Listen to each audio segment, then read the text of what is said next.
Good afternoon. I'm Danielle McCrae. I am the chairperson for the Budget and Appropriations Committee, as well as the councilperson representing District 2. Joining us today is our council president, Z. Cohen. We also have committee members, Isaac Gitze-Schleifer, representing the 5th District, Vice President Sharon Green Middleton, representing the 6th District. Thank you, Madam Chair. Councilman Paris Gray, representing the 8th District, and Councilman Antonio Glover, representing the 13th District. And also in attendance, we have Councilwoman Odette Ramos. Several representatives from the Mayor's Office and City Council President's Office are also in attendance, as well as our committee staff person, Paroma Nandi.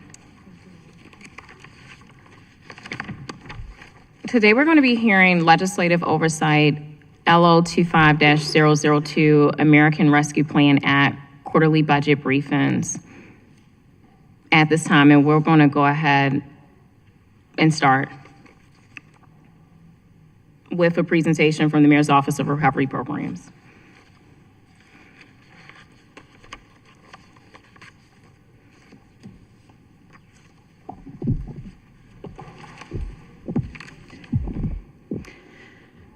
Good afternoon, Council President Cohen, Chairperson McCrae, and honorable members of City Council.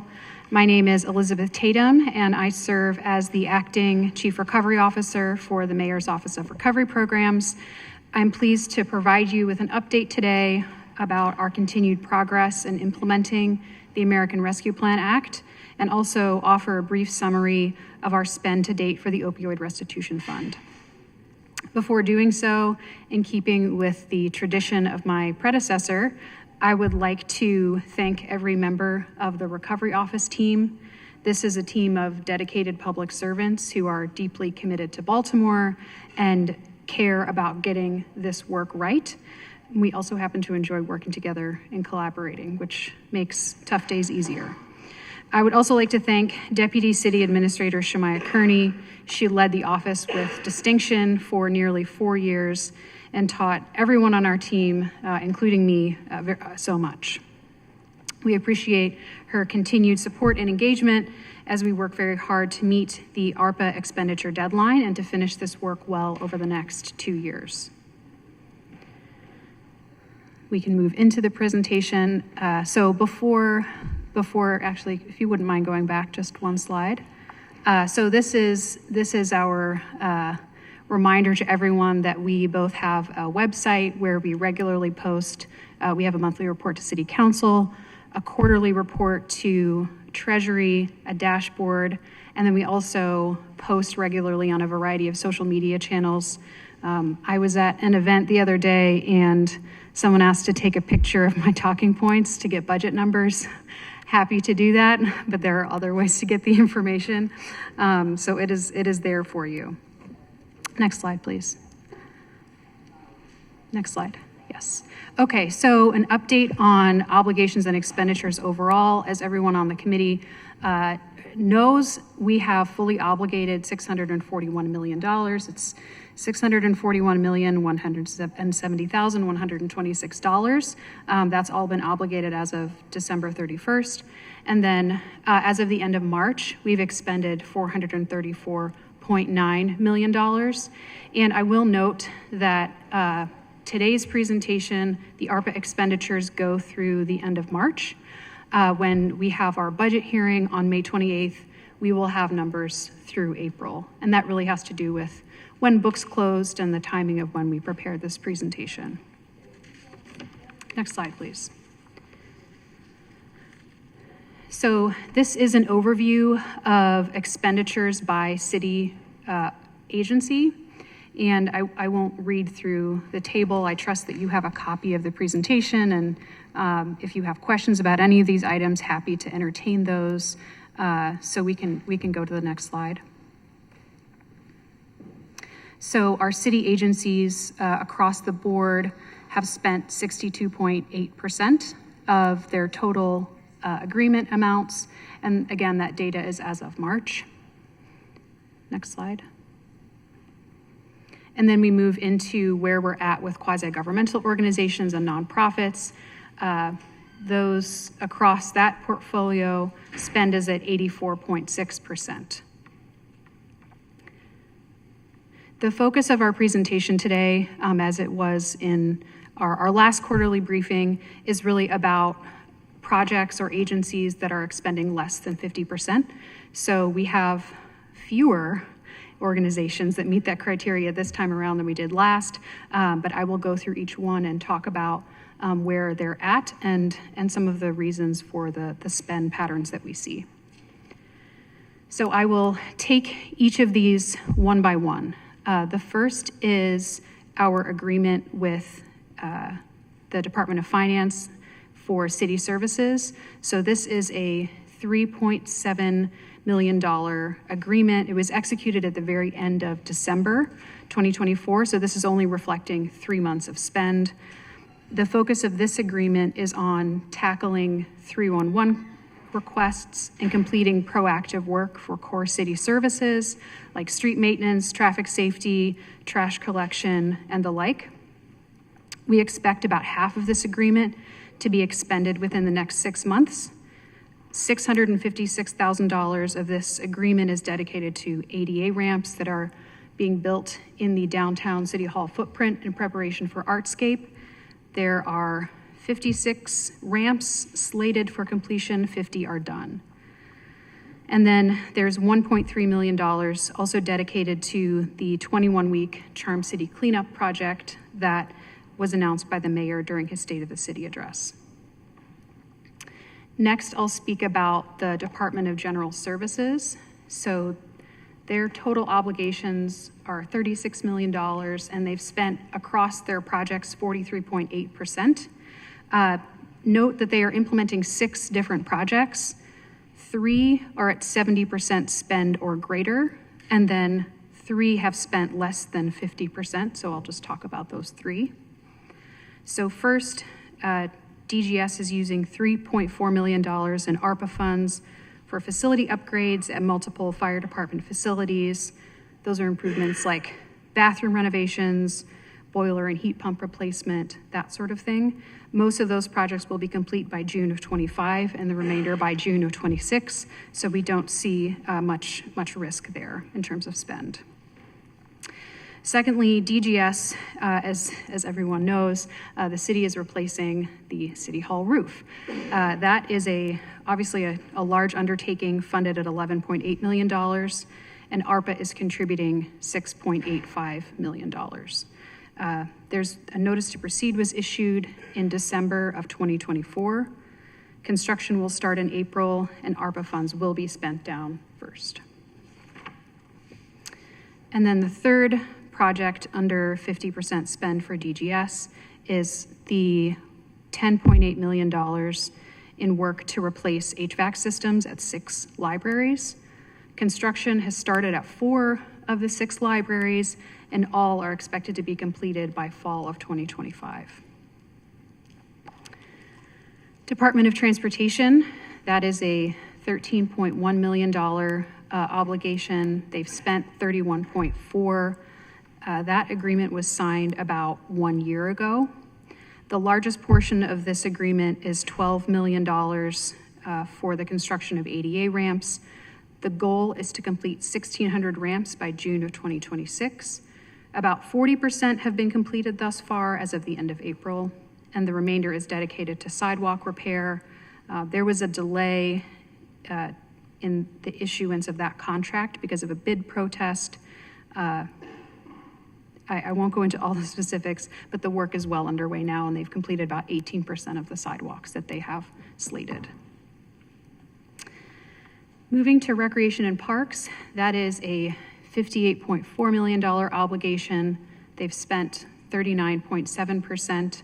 So athletic courts, all 8 have been completed. 19 out of 20 playgrounds have been completed, and 1 out of 2 trails have been completed. All of those will be done by this summer. So the work and expenditure underway for Recreation and Parks is focused on the pools and recreation centers that are funded in whole or in part by ARPA.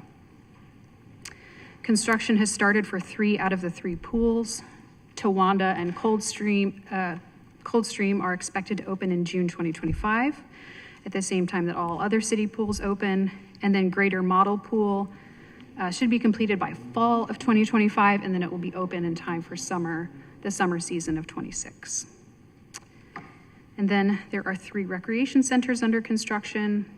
Gardenville Rec Center, it's at 28% spend, and they're expected to be completed during the first half of calendar year 26. The groundbreaking for the Congressman Elijah Cummings Rec Center was held last week on May 9th. We had the privilege of being there along with some others, and ARPA is providing $6.6 million in funding, some on design, so 12% of those funds have already been spent, and then any funds for construction will be spent down first. And then finally, for Recreation and Parks, we're providing $2.1 million in funding for the gym at the Bocheck Recreation Center. The notice to proceed has been issued, and that work is expected to be completed by summer of 26. Moving to the Office of Performance and Innovation, they have a total obligation of $1.6 million. They have spent $36.8 million. Part of the reason for that spend rate is that we increased that obligation by $500,000 in December of 2024. That was to fund 3 additional staff who are focused on building data storage and data management solutions using city infrastructure and open source tools. They have 6 positions, 5 are currently funded, and that grant is expected to end at the end of FY26. Next is Baltimore City Schools. The $7 million here are all dedicated towards a group of capital projects. AC installation at Northwestern High School, that's about 35% complete.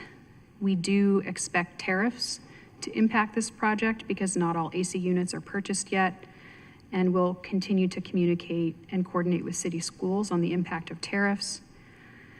Design services for City Springs replacement building, and then also Edmondson High School career and technical education renovations. Both of those are targeted for completion in calendar year 25. And then there's also the Mervo turf field replacement. That project has experienced a procurement-related delay, and we are continuing to communicate with city schools and monitor this.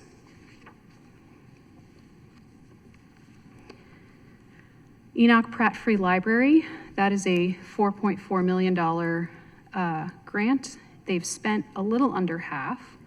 A significant portion of this grant is tied to capital improvements at library buildings that will increase access to computers, high-speed broadband, and dedicated workspace.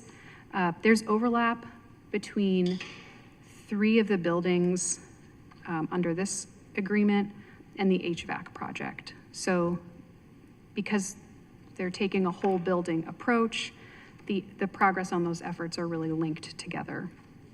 We expect the work to continue to progress this summer, and we are also in the process of doing some contingency planning if we do encounter additional delays around the other capital improvements. And then last on the list is Visit Baltimore. Technically, it shouldn't be on this list, right? Because we don't have a less than or greater than 50%, but it's right at the 50% threshold. So that's a $4 million grant that we awarded in December of 24. So this reflects our first disbursement. I think most folks on the committee know, but I'll just reiterate that the purpose of the agreement is to launch a tourism and convention opportunity fund to incentivize conferences to select Baltimore City as a host city, increase marketing and outreach of Baltimore as a tourist destination, and then also do marketing and other expansion strategies for citywide events like CIAA and Preakness. There has been spend on CIAA and Preakness this calendar year. Visit Baltimore has awarded 3 small incentives for conventions, and they're in current conversation with other prospective conventions. Next slide, please. Next slide. I would like to briefly offer an update on the opioid restitution fund as well. So the FY25 supplemental related to our office included $270,000 for our administration. We've spent about 11.4% so far. I do expect the great majority of that to be fully spent down by the end of this fiscal year. We just brought on some contractual support for accounting, and then there's some work that we need to do, journal entries to properly attribute time from me and also from our former Chief Recovery Officer that we've dedicated to this effort. And then there's $10 million for named entity grants. We have dispersed one payment thus far, so that's at 1.7%. I do expect there to be certainly more spend before the end of the fiscal year, but I do think some carry forward is likely, just based on when we believe that grant agreements will be signed. And then there's a chart there as well where you can see for the 22 named entities where they are in process. One has gone to the Board of Estimates, Charm City Care Connection. 11 are in the process of grant application review and agreement drafting. We're waiting for submission from 5, and I'm also reading this across the room, so I think I've got that right. And then there are another 5 grantees who've asked for extensions, simply because they want some additional time for planning and budgeting and strategizing before completing their grant applications. Would you mind going back to the previous slide? And then the other thing I'll say about the 22 named entities is that our goal, to the extent that it's possible, based on the capacity of these organizations and their stated preferences, to have grant agreements signed by our office and also by the entity by July 1, and then we'll move those to the Board of Estimates soon thereafter. There are others that are likely to move to the Board of Estimates prior to that, but that is the goal that we've, and other colleagues have publicly articulated. That concludes my presentation, and I would like to, if there are any questions, happy to field them. I might take it from my seat. Thank you. If you can stay there for these questions. We're going to go to, and thank you for your presentation, we're going to go to Councilman Yitzi Schleifer. Thank you, Madam Chair. You had mentioned at the beginning of the presentation that you're still in an acting capacity. How long have you been in this acting capacity? I have been in the acting capacity since the date of DCA Kearney's transition to her role on February 24th of 2025. February 24th, okay. And does your agency have an equity coordinator? We do not have we do have an appointed equity coordinator who is part of the OECR effort, yes. Gotcha, so is that person here today? No, she is not. She's not, okay. Do you know if she's put together any like equity, an equity program on the ARPA money that's been allocated or spent, just to make sure that it's being spent in an equitable manner? Well, I will say that our office has prioritized equity since the beginning, and we've done that partly because of the mayor's values and the mayor's charge around this, and then also because the law requires it. So, for example, in our annual report to Treasury every year, we provide a lengthy written narrative, and one of the sections required is on equity, and they have a series of questions that they want us to answer. So we are you can certainly see evidence of our focus on equity there. We're looking at things like qualified census tracts. That's one of the sort of key metrics that Treasury has encouraged jurisdictions to use as they're thinking about who and where receive investments. We also incorporated equity. This feels like every year is a dog year, right? So this feels like 20 years ago, but when we were reviewing grant applications, equity was an important part of how we reviewed and considered applications. And then there are also a number of performance measures that we collect, where we're collecting demographic information, we're collecting neighborhood information. So I would say by the time that we that work has been really underway, and it has not been the provenance of an equity coordinator, it's really been the work of our entire office, both, again, because of our values and because of what the law requires. Gotcha. So just a request, if you can just provide what that rubric looks like and how your equity officer or coordinator ensures that the money is being spent in an equitable manner, just like what the rubric looks like on that, that would be great. Thank you. Sure. We have, sure.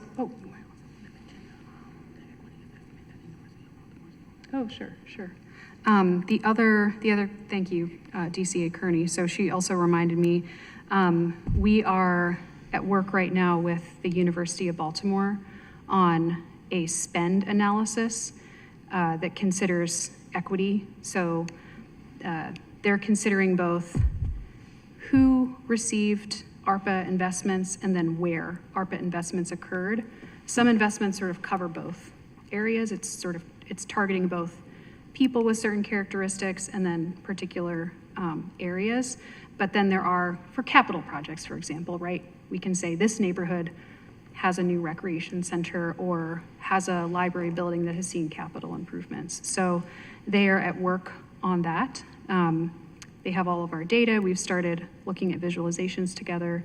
So that is not ready for public consumption yet, but it will be at some point. Sure. So I appreciate that. So if you can provide like the rubric to that on how that's being looked at. Sure. Just so that we can then see that now, like in the next week or so, and then see once that report is ready, if we've lived up to that, and just to see what metrics we're following. Sure. Thank you. Mm-hmm. And Councilman, can you repeat the questions to make sure, the request to make sure I have it as well? Sure. I would like the rubric outline on how they are determining equity on the spending of ARPA dollars. And I'd like that, I assume you guys have that just readily available, so would it be possible to just get that in the next few days? Or? Sure, I can provide you with the rubric, the scoring rubric that we used for applications. And then I can certainly send you copies of the Treasury report, and I can send you copies of the questions that we're required to answer in our Treasury report. And then I'll also provide you with a description of the equity analysis, spend analysis that we're working through. Yeah. Those are the three pieces I think you would need. Sure, yeah, that'd be very helpful. I appreciate that, because when I was reading some of those reports that were submitted, it just wasn't clear how that's being defined or determined, and so it'd be great to understand that a little better. So thank you. Sure. Acting Director Tatum, an explanation was provided to me. You may sit down and take your questions from your seat. Thank you.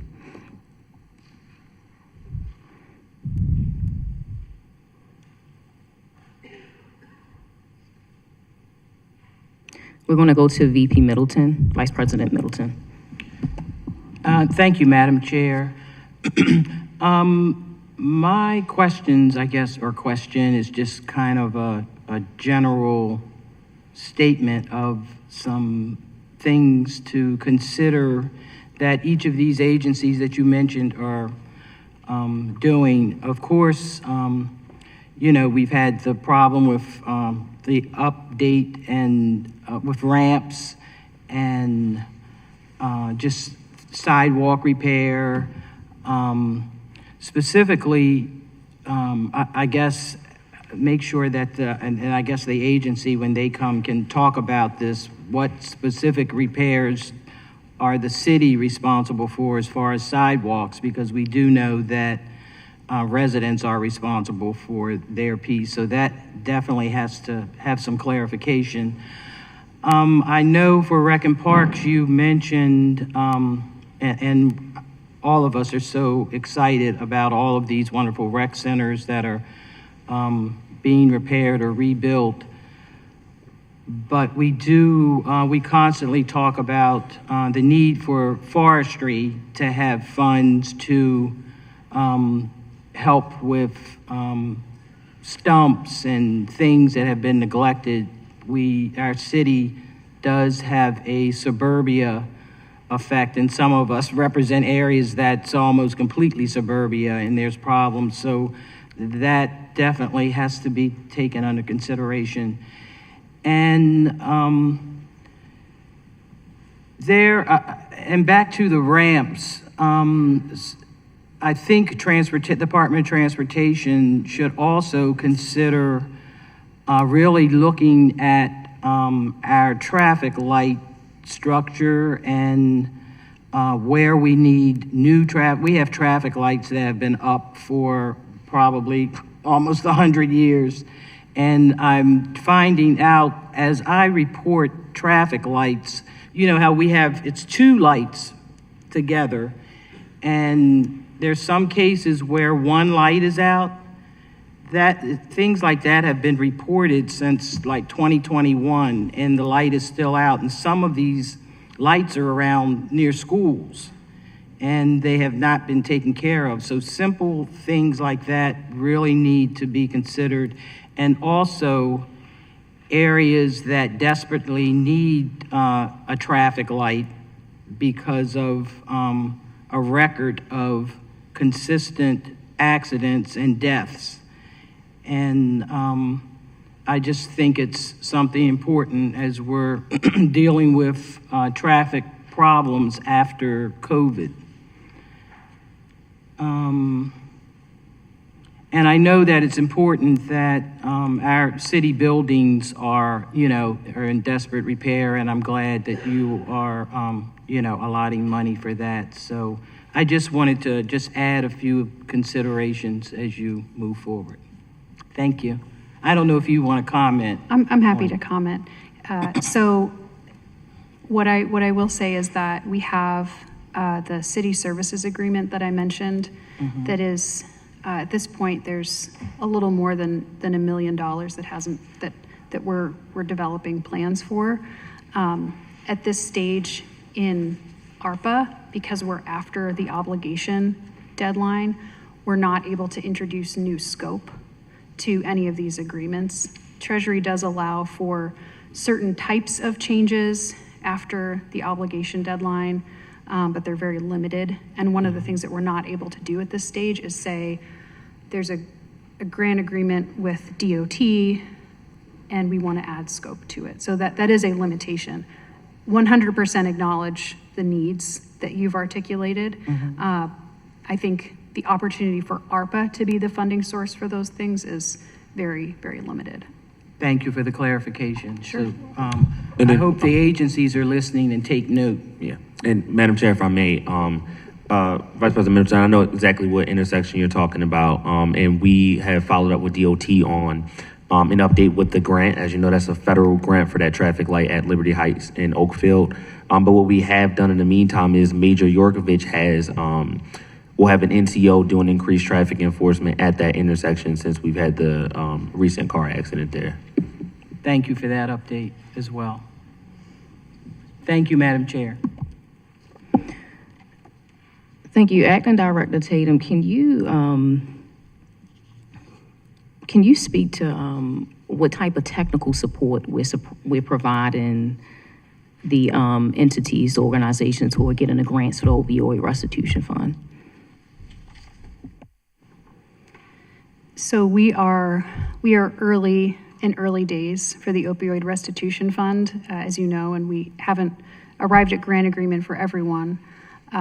But in the grant agreement process, the technical assistance that we're providing includes work we're doing in collaboration with the Baltimore City Mayor's Office of Overdose Response. So I know that they have worked closely with each organization on their scope of work, which includes conversations with staff, it includes site visits, it includes detailed budget reviews. So the technical assistance consists of both standard processes and clear instructions on here's how to develop your budget. This is the kind of detail we would expect to see, and then also qualitative feedback on grant applications. And there's very regular communication with the entities about where they're at in the process and how we can help, what our remaining questions are, and how we can help continue to move those forward.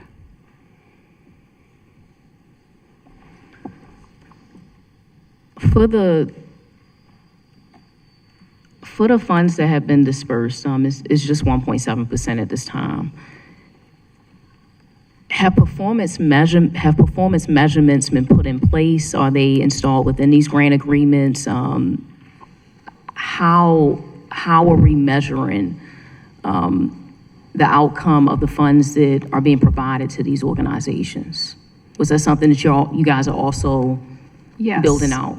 Yes. So in coordination with our colleagues in BC Moore, they're developing a common set of performance measures so that across grants, for example, if we have a portfolio of grantees that are mostly focused on harm reduction or they're focused on street outreach, for example, that they're reporting on similar things. We might have unique measures based on their specific program design, but we really want to make sure that we can do sort of measurement across grantees and sum up their collective impact to the degree that we are able to.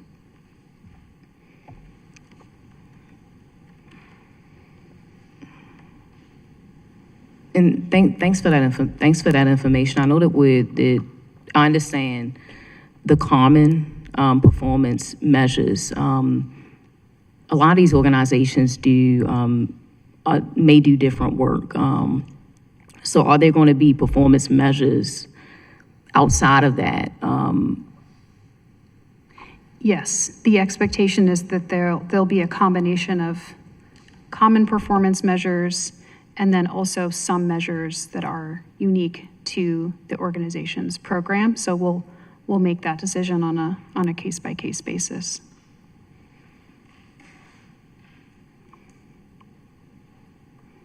And I do want to emphasize that we are coordinating closely with BC Moore on all of those things. They're really an important partner in this work. And so I do think happy to field the questions, but just to acknowledge that we are sort of co-creating and partnering with them. I appreciate that. Council President Cohen.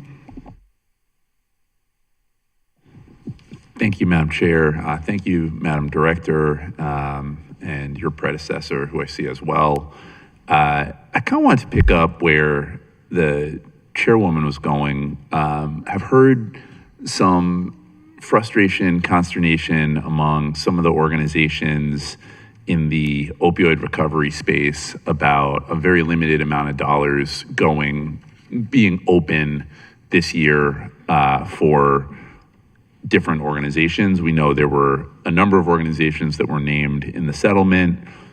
We know that there is a RAB, Resident Advisory Board, that is parsing through. But I did hear that there was some acrimony and frustration that while some of the money is going back to support the health department, which I certainly support, some of the money was named in the lawsuit for specific entities and groups and organizations, but that a very small percent of money is going out this year to support organizations. And, as the chairwoman was alluding to, it is critically important that we have some metrics, that we have a clear set of standards, and that we're really moving the needle on what we know to be one of Baltimore's driving crises, which is the opioid crisis. And we're finally in a position financially, thanks to the good work of our city solicitor and other folks, to be able to address it. So I wanted to ask about that concern that I've been hearing about. And I'll defer to Director Larson and also to DCA Kearney. Great. What time is it? Good afternoon, I think. Deputy City Administrator Shamaya Kearney, wanted to address your question, President Cohen. First, I just want to mention that while there is a minimal amount of dollars that are going out this year in the $2 million that are going to entities outside of named entities, it's important to note that there's only so much funding that we already have in hand. So that's in part why we took a very conservative approach in how much we would provide this year. Madam Deputy Administrator, Sure. I apologize for cutting you off. Could you just for the public and frankly for me, how much do we have in hand? We have. I have not looked at it in the last couple of weeks. It was just shy of 200 million the last time I had checked the balance. And thanks, Director Larson. And the initial allocation is how much again? So the recovery was about $700 million, but I think it's important to note that that's not $700 million in the hands of the city, because there were also legal fees that we had to pay out for that as well. Totally. No, I'm sorry. I'm asking about what this first disbursement was. You had said that we only have a small amount, like we have a limited amount on hand, and so wanted to just remind the public and myself, what is the initial disbursement that's going out this year? So there's about, we have $87 million this year, but $87 million that's going out to named entities. But we have multi-year grant agreements with those entities. I don't know the number offhand, but we can get that to you for how much that will be going out to named entities in FY25. We can get that number for you. But the total amount across those named entities is $87 million, and there's some fraction of that will go out in this fiscal year. And as we execute grant agreements. WCA, does that include also, that 87, does that also include the money that's going back to like the health department and other entities within city government? No. Okay. Do you know that? Do you know like the total number that's going out this year, including both the 87 million for the entities and the, and sorry, this is not a quiz. We probably can look it up in the books. So we will have to get the number for you for what is going out in this fiscal year, because as I mentioned, these are multi-year agreements with the named entities, and then even for the dollars that we're providing to city agencies, that is not going to be one lump sum at a time. It's going to be budgeted across fiscal years. So we'll take that as a follow-up to get you exact numbers for what's going out in this fiscal year and what we anticipate for FY26. Okay. Yeah, no, that would be much appreciated. I would just say, again, some of what I've heard from both some of the folks who sit on the board and also just from the sort of harm reduction space generally is just some concern and questions about, I guess the aggressiveness at which we are seeking to tackle this crisis. I know that Mayor Scott has been really clear in establishing this board that we are going to do this the right way, and to have voices from public health, from community, some of our colleagues on the council and so on. Just want to make sure that we are moving quickly, and as my colleague said, that we are setting appropriate metrics. And so I want to address the aggressiveness piece really quickly. What I would say to that is one of the reasons why the Mayor's Office of Recovery Programs was asked to administer these funds is because we have lessons learned from ARPA and because we have an approach that works.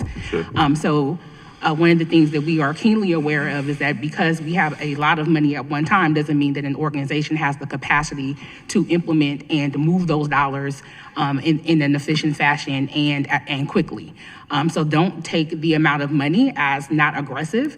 We are partnering with organizations to make sure that we are providing them with the appropriate amounts of dollars, to make sure that we are keeping an eye and making sure that they are providing the service delivery that we are contracting with them to do. We are making sure that we have the capacity to also work with those organizations and provide the technical assistance that Chairwoman McCray mentioned before. And so I would not associate aggressiveness with dollar amount. What I would say is that there are lessons learned. We would be foolish to repeat some of the mistakes that were made in ARPA, and that we need to partner with our organizations to make sure that they are providing us with the appropriate levels of service that we're contracting with them for, while also balancing, making sure that we are keeping an eye on those dollars and ensuring that they are spent in an appropriate fashion. Yeah, no, I appreciate that. And I want to be really clear that I think every dollar spent on whether it's technical assistance, whether it's even just establishing really strong patterns and practices for how money gets dispersed. I mean, I think to your point, Deputy CA, I do think there were lessons learned from ARPA. And 100%. for me, and I remember even at the beginning of ARPA saying, I think either to the mayor or folks in the administration, like, look, spend the time on the front end to get this right, because it's critically important. These are, precious public dollars, once in a generation that's coming to us from the federal government. We have to be extremely good stewards of the dollars, otherwise it'll undermine the process. And I think the same applies with this. The concerns that I hear are not about your former office being able to effectively administer dollars. It's about the very small amount that is open this year. I understand that, and I didn't take that as a criticism of the recovery office, but I want to be clear to the council and also to all interested parties who are listening that we should not equate aggressiveness with dollar amount. And that we are very focused on making sure that the partners that we have, that we are setting up for success. One of the challenges with ARPA was we provided a lot of money to organizations that did not have all Capacity. of the internal controls and business acumen that they needed to push dollars quickly. These are some of the same partners in some cases. And so if we understand those lessons, we should not make those mistakes again. And so what you are hearing from us is a very cautious approach in year one. You will likely see additional dollars as we ramp up. But I think we also want to make sure that we are providing ourselves with the capacity to be able to do this work and to establish a framework so that everyone is successful. The last thing that we want to do is have the articles that say that we've misappropriated funds or that we have organizations that have misappropriated funds. We want to make sure that we are setting up the framework for successful implementation, both on the administration side as well as on the side of our partners. No, completely agree, and want to bolster the chairwoman's points about, one, technical assistance, two, having some really appropriate and effective metrics to be able to judge and determine whether this money is doing what it's supposed to do in this crisis. I think we are in alignment on that issue. I think it is again, where I hear from some of the groups in this space, as well as some of the folks who are on the board, is there had been a thought that there would be more in this initial tranche. There wasn't, so we are where we are. But I do appreciate that you all are seeking to do this the right way. And very much looking forward to continuing the dialogue and the conversation about it. Happy to do so. Thank you. Thank you.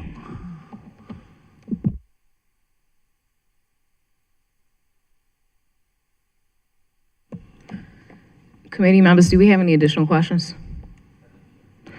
Councilman Gray. Yes, thank you.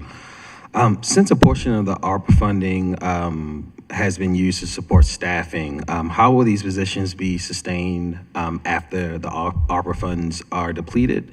Specifically, what is the anticipated impact on the city's general fund? Happy to address that. So as of the end of March, we have 92 staff members who are being charged to ARPA. And I can provide you with agency by agency numbers, but I'll speak to it generally. So some staff have already transitioned to the general fund. For example, we provided funding for positions that were cut as a result of COVID-19 impacts. That portion is called General Fund Restoration. So those staff have all been successfully transitioned back to the general fund. I know for Monsi, they currently have, let's see, I want to make sure I get the number, refer to the number correctly. For Monsi, they currently have 12 staff. 4 positions will transition to the general fund in July of 2025. And then there are another 8 staff who are contractors. We're funding them partially, and they'll transition to a federal funding source. So it will be very much dependent on the agency. In some agencies, they have been working to identify other vacant general fund positions, so things that are already funded where they can shift staff once the ARPA funds expire. Some staff will be let go simply because we don't have additional funds for them. And then there is a possibility, again, that some staff could transition to another grant-funded source. So it will be a combination of things. And when we're talking about the federal grant, is that money that we already have, or how confident are you with the climate and, with the federal administration and with the administration we have, that that's going to be money that we can count on to make sure that we have the people in place to keep a lot of these essential agencies and departments running? I'll try to keep my language neutral around the federal government.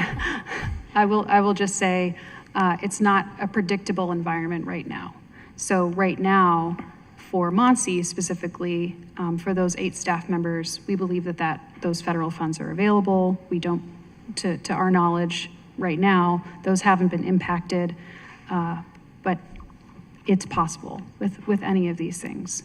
And if and when those things happen, I think part of what I know that the administration more broadly is doing is thinking about what's our collective strategy, what's our enterprise-wide strategy, not just how do we deal with this one grant over here, but how do we think about these impacts across the board. Thank you. And I would like to make a committee request. You said you guys had a list of the folks that are funded through ARPA, correct? We do, yes. All right. Is it possible we have a comprehensive list of all personnel, the departments, and then also, as a caveat, if we could also include the ones that we know that will be transferred over July 2025, but also the ones that are, we don't know, like the federally funded, or we're going to need other grant funding mechanisms to hire those. I think that would be really important if we could kind of sparse those out as well. Okay, great. Do you have that? Can you just restate it to make sure I got all the pieces of it? Yep. So just a comprehensive list of all staffing, all folks that are being hired or currently are hired under the ARPA funding, and by agency, by department, by agency, but also if we could also have a list of the folks that we know are, I don't know if we're going to highlight them or whatever, we figure out a way to delineate the two, but the folks that will be picked up July 2025, so I guess fiscal 26, and then if we can also highlight the other employees that are currently being funded through ARPA, if we could also highlight the ones that are either going to be funded through a grant program or federally or some other mechanism. Okay, so a list of all of the staff in ARPA-funded positions by agency and department, and then a list of positions that will be absorbed into the general fund? And then I guess you can also, and then separate those from the ones that won't, so we can know which ones that will remain on the grant. Yeah, remain on the grant. Okay. Or we'll transition from ARPA to a different grant source. Yes. I think we've got it. Yeah. Yep.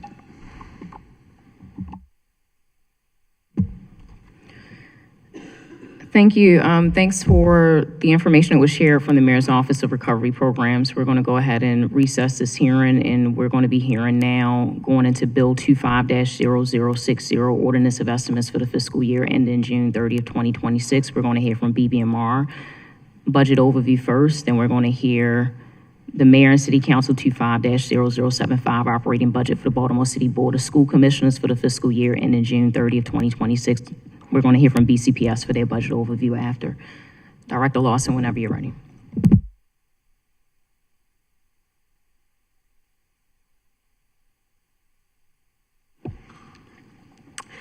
Good afternoon, Madam Chairwoman, Mr. Council President, members of the committee. My name is Laura Larson. I am the city's budget director here today to walk you through the major recommendations outlined in the BOE recommended fiscal 26 budget. So starting off in terms of what we were up against and how we balanced this year's budget. So the city was faced with an $85 million projected shortfall as we began our work on the fiscal 26 budget. That was driven by revenue or expenditure growth that was outpacing revenue growth. So our revenue was projected to grow by about 5.1% or just under $119 million. But our expenditures, on the other hand, were initially projected to grow by about $203 million or about 8.7%. A lot of the pressure that we were seeing around this increase was coming from wages and benefits. Those costs were projected to go up by almost $95 million year over year. Debt service costs were initially projected to grow by $14.6 million. Our fleet and building costs were projected on pace to grow by over $10 million. We had various adjustments to agency budgets in order to maintain the current level of service that cost $32 million. We adjust all of the non-personnel line items in the city's budget for various inflationary factors. The impact of that was approximately $35 million. And then we were faced with a number of impacts from the state budget that pushed down costs to us, totaling approximately $16 million. So as we worked to think about how we would balance this budget with the administration, there were a number of tenets that we really focused on in terms of how we wanted to approach this work. So the first was looking for recurring initiatives. So I've been before you in multiple different settings talking about some of our longer term financial goals that we're trying to accomplish as a city. We can't do any of those things if we don't have a structurally balanced budget. And so what we really want to do here is we want to have and come into fiscal 26 structurally balanced so that we're not in a situation where we're having to dig out of $80 million budget shortfalls or $100 million budget shortfalls year over year. We also wanted to focus on ways that we could look for cost optimization. So there are a number of fixed costs that get distributed out to our city agencies and services based off of our cost in order to provide services. And so what we wanted to do is make sure that those things were as efficient and cost effective as possible so that we could ensure that as much of our funding is going to direct service delivery. And so we were able to realize some savings here by looking at things like telephone budgets and how those, and looking for phone lines that weren't being allocated. We were able to look at how we were spending and budgeting for replacement of IT equipment and computer software and that sort of thing to identify a number of efficiencies. Next up is really focusing on areas where we had outdated structures within our budget. And this goes for both revenue and expenditures. And so where we had revenue assumptions or rates that had been on autopilot for a number of years, looking at ways that we could modernize those or bring them in line with where we are today, but also looking at different elements of the city budget or agency spending where we had big disconnects between what folks were budgeting and how they were actually spending. Next up is focusing on quality of life. And so one of the things that we know is really important for this administration and for many of you is really focusing on the provision of those day-to-day core services that our residents depend on. And so one of the things we were looking at is how do we use the budget as a tool in our toolbox to really focus on how we're ensuring these quality of life elements for our residents, and how do we look at different elements of the city's budget as a way to deter behavior that gets in the way of some of the quality of life issues for our residents, like illegal parking or illegal dumping. And then finally, how we continue to focus on core services. And so how do we look for ways that we can improve and enhance those services so that our residents and businesses can sort of depend on reliable and consistent service year over year. So with those tenets as our sort of North Star, the administration put forth a spending plan that broke initiatives into three categories: revenue generation, optimizing city costs, and looking for agency savings. In terms of revenue, what is important when we think about revenue generation is that for every dollar that we're putting on the table in terms of new revenue, there are $2 worth of savings that have been identified as part of this overall approach. In terms of revenue generation, this is where we have largely focused on outdated fee structures that can be adjusted to realize additional revenue. Whether sort of ranging from everything from our tipping fee to the EMS fee that is charged for 911 transports. In terms of optimizing city costs and agency savings, again, these really fall in line with some of those examples I was just providing, whether that is looking at how we're budgeting and allocating costs for things like phones and IT costs, but we also were able to look at ways that we could better align how we're budgeting for things like health insurance and workers' comp. So, based off of that plan, you have before you a recommended budget for fiscal 26 that totals $4.6 billion. That breaks out to about a $3.6 billion operating budget, which is up by $222 million year over year, or 6.3%. And a capital spending plan of $931.9 million, or an increase of about $199 million year over year. If we look specifically at the general fund budget, the general fund is $2.6 billion, or $256 million over the fiscal 25 level. That's 11% growth. Our position count next year is just over 9,900 positions in the general fund, or a growth of 186 positions year over year. Between the preliminary budget and the Board of Estimates recommendations, there were a number of changes that were incorporated into the spending plan. Those changes equated to about $18.4 million. That includes $16.7 million of updates to state and federal funds. This is specifically in our health department. Following the release of the preliminary budget, the health department had identified a number of state and federal grants that were not properly budgeted, and so we were able to work with them to make those adjustments. In our special funds, we brought those down by $1.86 million. That reflects updates based off of current spending plans. This is largely contained to the casino fund and then the final spending plan for the children and youth fund. And then finally, the general fund is up by $3.7 million.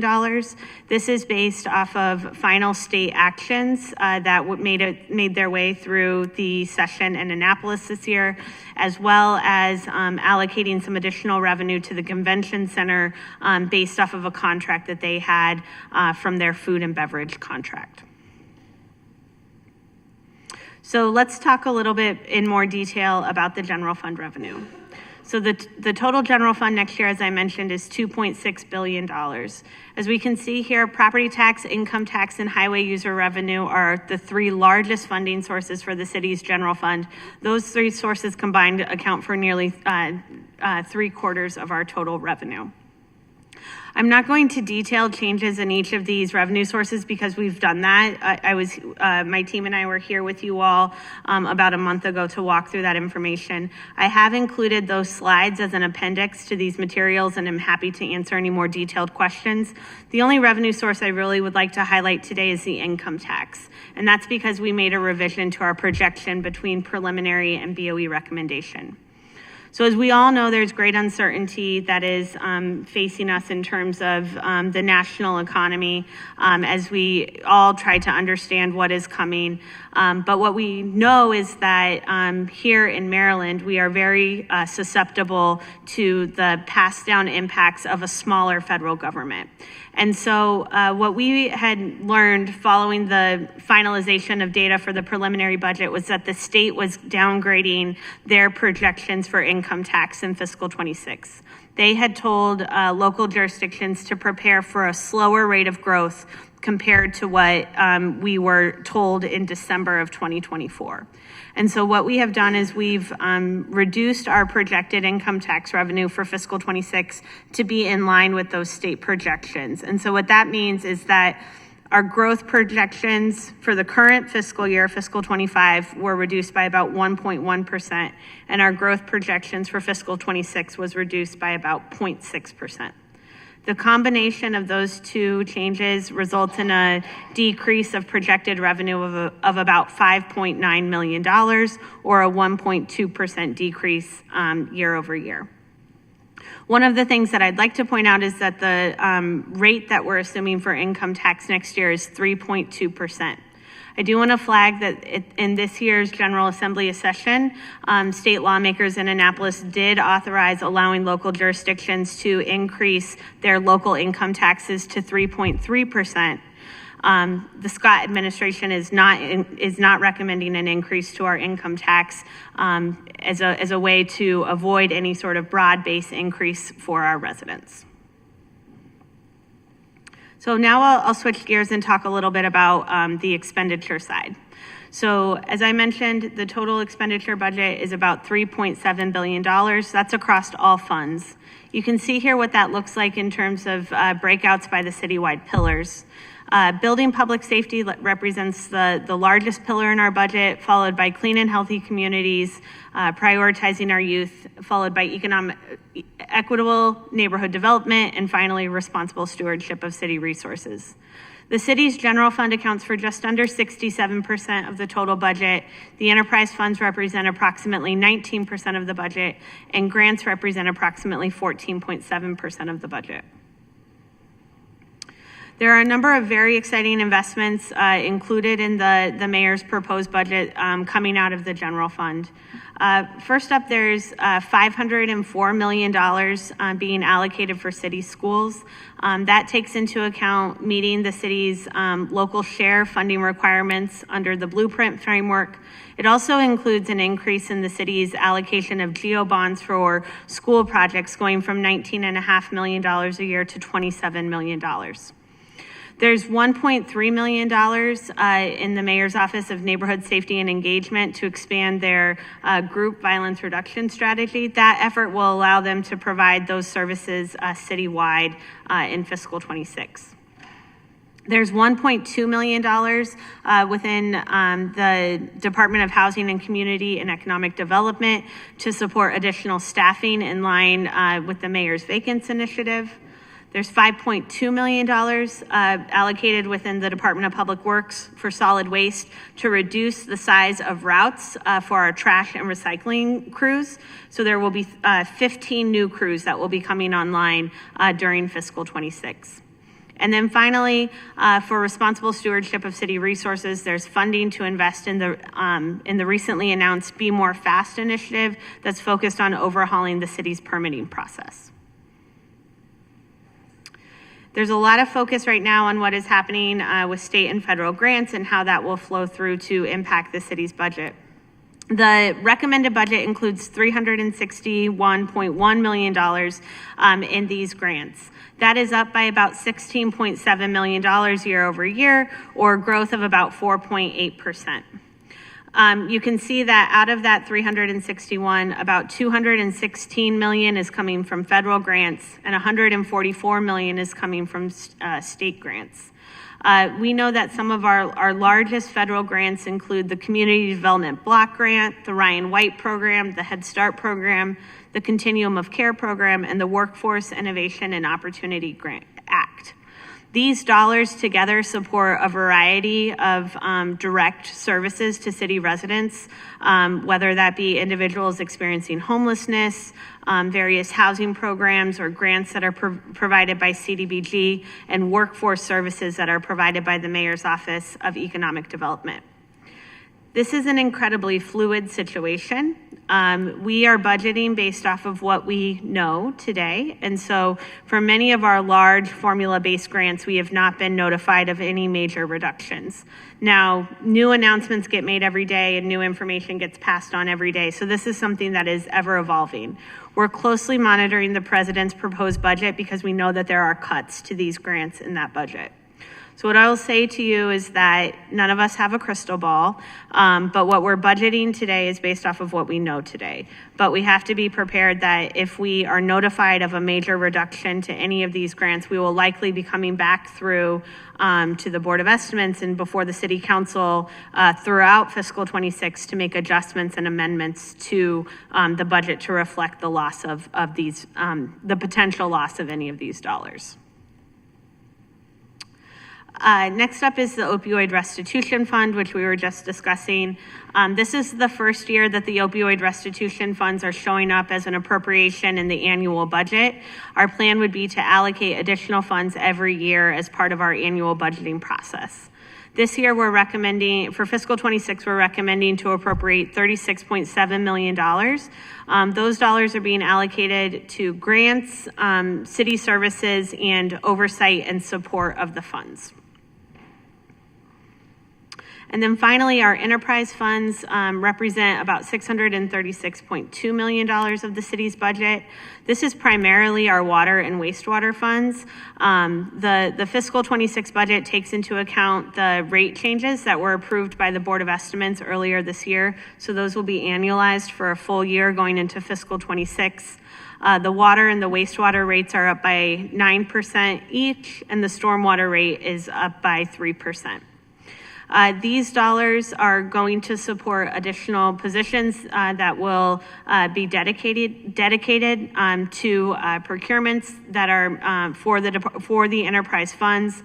There's also just under $55 million being allocated for pay-as-you-go capital investment and funding for over 1,200 jobs that support the operation of the city's enterprise fund. I will just note there's additional slides that were provided in the appendix that walk through additional details regarding investments within each one of the pillars. But I will pause there and open it up for any questions.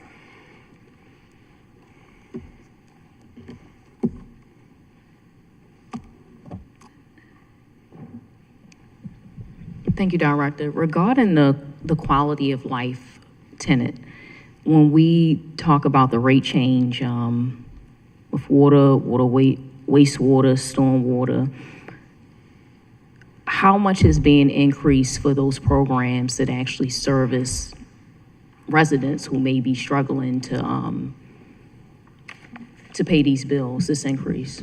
Yeah, so Chairwoman, are you talking about like our Water for All program that provides affordability programs? Pretty much all of the programs that would support, say an older adult on a fixed income. Mm-hmm. With these changes, do we have the percentage for how much has increased with those support programs? Yeah. And so through the Mayor's Office of Children and Family Success, there's a program called the Water for All program. And that is a program that's open for residents who can seek relief and support on their utility bills. I'm just trying to bring up the MOCFS budget so I can give you the exact amount of what is included in next year's budget. What I can say is that funding for that program was held at the, so in fiscal 26, there's funding in MOCFS for 5 positions to support that program. And then there's additional funding that gets appropriated within the Department of Public Works to help provide those incentives or that support for those individuals. As a committee request, can you give us the exact amounts of where it was for the last fiscal year and where we're going for FY 2026? Okay. And that's just for any support programs. And would you like to see perhaps utilization of the program looking back maybe over 23, 24 and year to date for 25? Director, that would be fine by me. Okay. Ben, I'm just, Nina's, yes, we will work with our colleagues in MOCFS to provide that information. Council President Cohen. Thank you, Madam Chair. Thank you, Director. Two issues that I wanted to just raise, and looking forward to a robust conversation in this committee moving forward. I remain deeply concerned about the fines and fees, as you and I have discussed many, many times at this point, that those are still in the budget, knowing that, again, Baltimoreans are facing significant economic strain right now. And so, I want to once again, as we open budget season, voice my frustration and concern about us introducing a whole new set of fines and fees onto the residents of this city.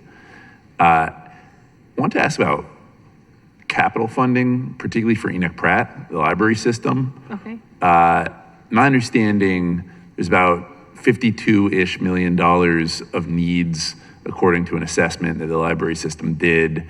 How are we factoring the need for capital updates within Pratt? So I will speak to how we're approaching the increasing overall funding for capital. And then we're joined by Sarah Paranellum from the Planning Department, and I'll let her speak specifically to the library. So one of the things that is reflected in the 26 spending plan is one of the largest locally backed capital budget that we've had for the city of Baltimore in the last 20 years. And I believe very, very passionately that one of the greatest risks that we face as a community is the deferred maintenance of our facilities, of which would include the library.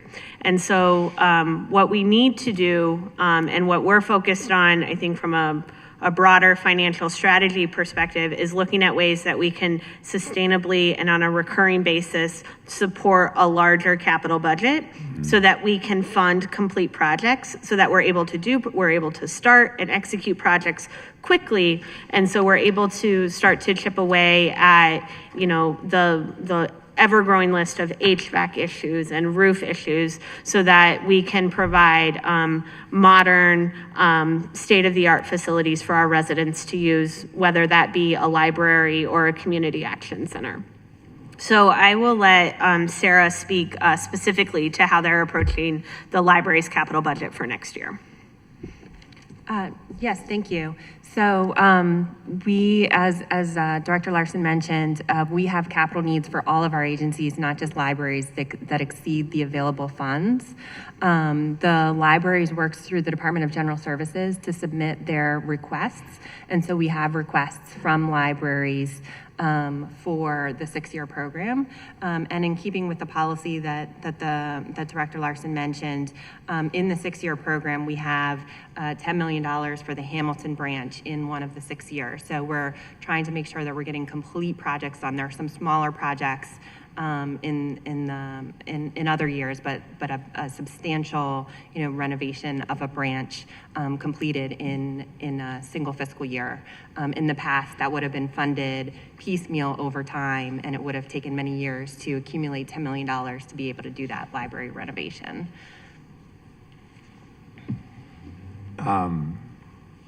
One, I appreciate the general commentary about the need for stronger capital investment. Deputy Director, I just want to hone in a little bit here. That was one branch that you mentioned, and while I appreciate lifting up Hamilton, I know Park Heights there's been conversation about a library in Park Heights. It's been going on for a very long time. Johnson Square is, could you be a little more specific? I understand $10 million for Hamilton, and that's appreciated, but again, I think it's about a $52 million total capital need.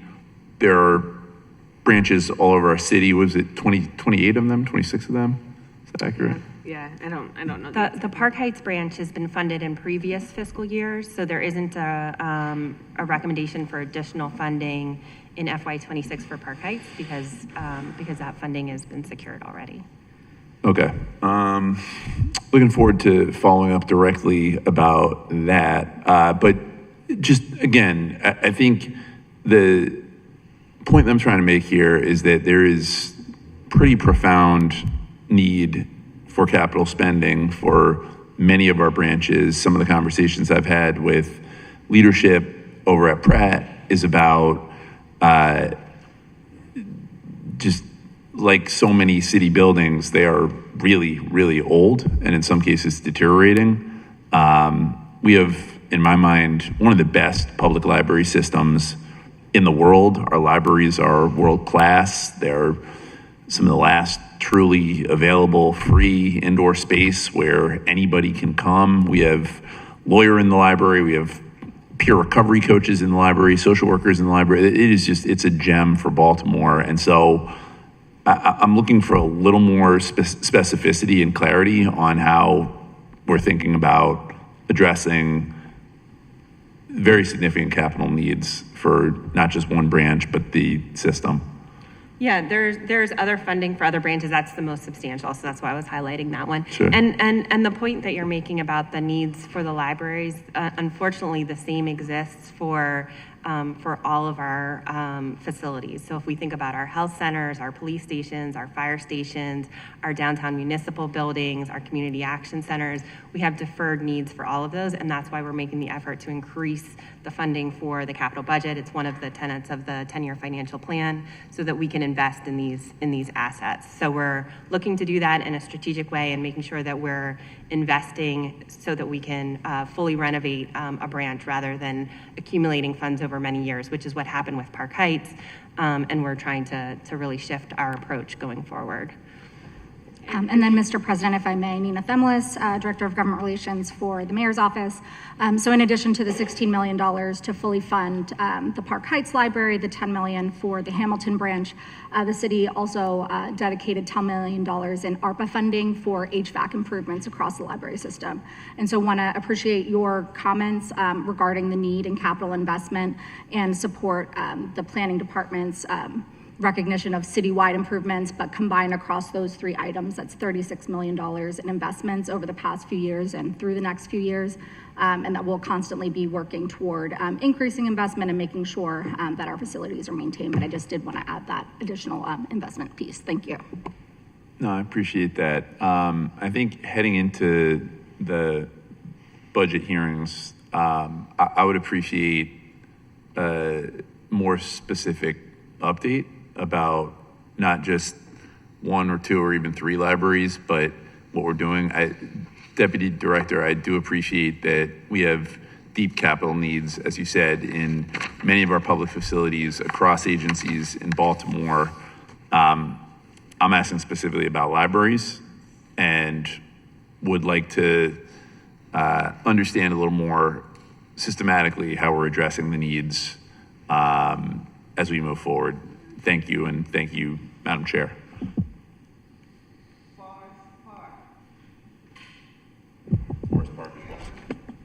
Are there any additional questions from committee members? Councilman Gray. When looking at the balance in fiscal 2026 for revenue generation, it says minus 26.4 million. Could you explain that? Yeah, so that breaks out to a number of different initiatives. That includes increasing the landfill tipping fee to $135 a ton. What that will do is it'll bring our tipping fee here locally more in line with what our neighboring jurisdictions are charging. The last time that fee was increased was in 1993. And what we know is that by having an artificially low fee, there are people from outside of the city who are coming in to utilize our landfill. So it's putting additional pressure on our landfill based off of waste coming into our community. There's also $5.5 million of additional EMS revenue that is assumed. And that projects a 20% increase to the EMS fee. The EMS fee is tiered into 3 different tiers. So there's basic life support, and then there's 2 tiers for advanced life support, depending upon the acuity. That fee was last increased in 2018. And what we know is that our fee is low in comparison to other urban fire departments that would match the demands for our system and our community demographics. So we're recommending to bring that in line. I do want to note that that is largely paid by individuals with private insurance. Because anybody who is covered by Medicare or Medicaid, we only get reimbursed up to a certain amount. So that there's no additional revenue there. There's an additional $6.5 million assumed from completing the citywide fee assessment that's focused on reviewing the city's inventory of 2,000 plus fees and bringing forward recommendations for adjustments to those fees. And then also on the fine side, we'll be identifying different fines, really with that lens of how do we deter certain quality of life behavior throughout our city, and looking at fines that also have not been increased for many years. And with the income tax, the city chose not to raise it to 3.3. That's correct. From 3.2. That's Could you correct. tell me if we were to raise it to 3.3, how much revenue would be generated from that? Pedro, you have that number. You'll have to turn your mic on. Oh, it's not on. Please allow me 1 minute. I'll calculate it really quick. And the reason I ask this is by raising the income tax, essentially what we are doing is taking more from those who make more, whereas the fines and fees, the people that will generally be the folks being fined will be those with less. And so we're almost turning a model where if we're going to generate income, we should possibly rethink that and raise the income tax, that 0.1%, instead of looking to fine folks in Baltimore City and to make that up. And I only think about this because when we talk about the tipping fee, we can talk about the tipping fee, but we're not talking about really putting money into our zero waste initiative. Mm-hmm. We're not really talking about putting money into our composting and really starting that up in a real way. When we talk about the stormwater and investments in there, we're not talking about the backups that folks are still, even though the numbers have gone down, folks are still experiencing that, and they're getting pennies on the dollar for what they actually have to pay. And so while I understand the decisions are tough, it does not seem like the people of Baltimore are in mind at times when a lot of the revenue that we are increasing, they're not going into the things that, one, we made a promise to do, which is the Zero Waste Initiative, or taking care and making our homes whole, like my constituents in my house as well, in Southwest Baltimore with the sewer backups. So a couple counterpoints there. Do you have that estimate, Pedro? Yeah, the estimate is about $14 million. It needs to be looked at the structure of individuals, but at the face value will be different. Pedro, for the record, can you just state your full name and the agency you're with, please? Sure, I'm sorry. Pedro Ponte, Assistant Budget Director. So yes, to Pedro's point, the rough estimate is about $14 million. Now, what I would say is that increase, that 0.1% increase, that's going to get applied to everyone who files local income taxes in the city. And everybody's going to pay that 3.3%, whether you make $30,000 or whether you make $1 million. So it actually is not fairly applied based off of different income tax rates, because we do not have a progressive structure. Everybody pays the same rate. What I will say in terms of how we focused on looking at revenue generation from the lens of how do we protect residents. So what we tried to look at here were specific instances of, let's talk about, I think people say fines and fees a lot, and we think about them as one umbrella, but I actually think that they're two really different things, right? A fee is something that you're paying the city either annually to continue to do something, or you're paying at the time of a transaction. And a fine is you are being cited for something that is illegal in our community. So I think it's first important to keep them as separate buckets. When we look at the fee increases, we know that over multiple years we had gotten very behind in terms of keeping up these fees and ensuring that we were staying in line with neighboring jurisdictions, and that we were also staying in line with the cost of providing the service, or somewhere in the ballpark of how much it costs us to provide the service.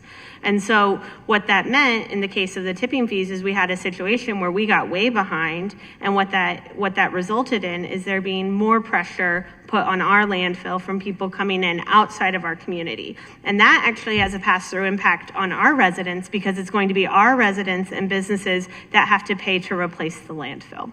And so this is actually a strategy that we're doing in order to deter some of that additional pressure on city resources.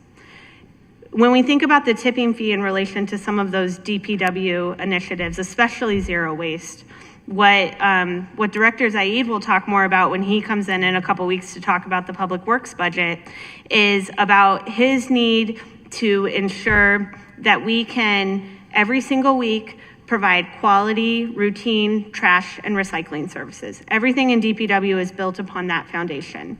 And one of the things that's most important to the Department of Public Works right now is to be able to have shorter routes for the men and women that work on those routes, so that they are able to complete their routes in a realistic amount of time, and one that is safe, especially when we have extreme weather conditions. And so when we talk about the fact that we're increasing fines and fees, it's also important to think about the fact that we're making over $5 million worth of new investments in DPW to expand their provision of services next year. So they're going to be expanding the number of crews that they have on a recurring basis, and that's in addition to crews that were added in fiscal 24 and 25 as part of this effort. So I do think that all of these things come together. And I think the other piece that's important to keep in mind is that as we go through and we look at all of these fees that are part of the fee study, is we're dissecting each of them to identify who benefits from us having a fee, and then who would be burdened. And so what we're doing is we're being incredibly intentional to ensure that we're not passing on these costs to our residents in a way that is inequitable or that is increasing their overall cost burden. And so I just want to be really clear that that is a central focus and intentionality in terms of how we are approaching this. Again, so that we can ensure that all of these systems are sort of aligned with a more modern structure, so that we're not putting additional pressure on our residents by way of property and income taxes. I do appreciate that clarification. That makes a lot more sense. And I look forward to working with you guys and asking more questions in the future to ensure that it is equitably being put in place. Appreciate it. Thank you. Vice President Middleton.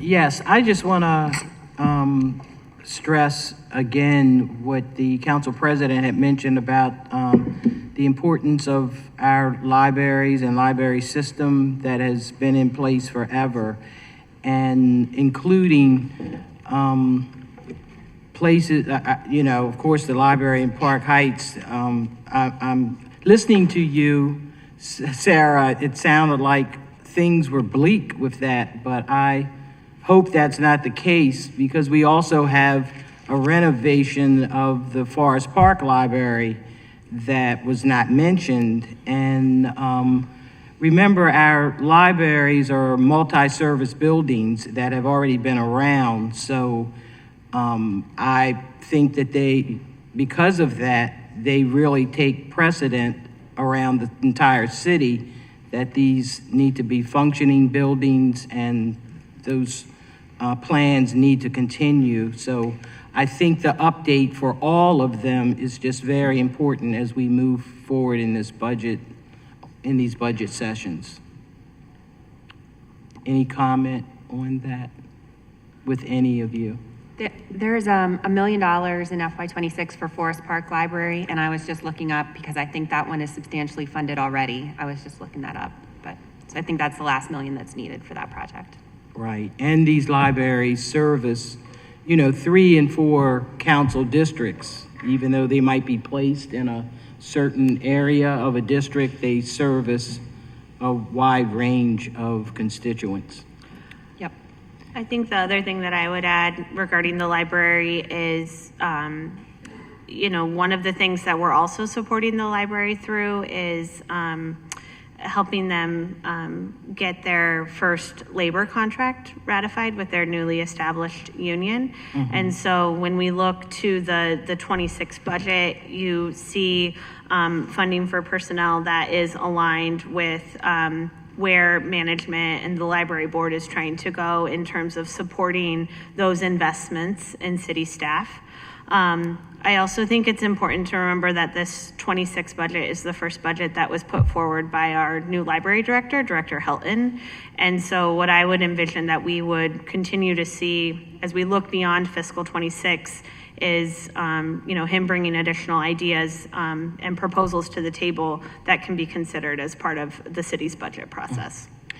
And I'd just like to add too, I know that discussions and all have been in place to, I guess, increase CAP centers, but with what's going on now, we really need to have deep discussions.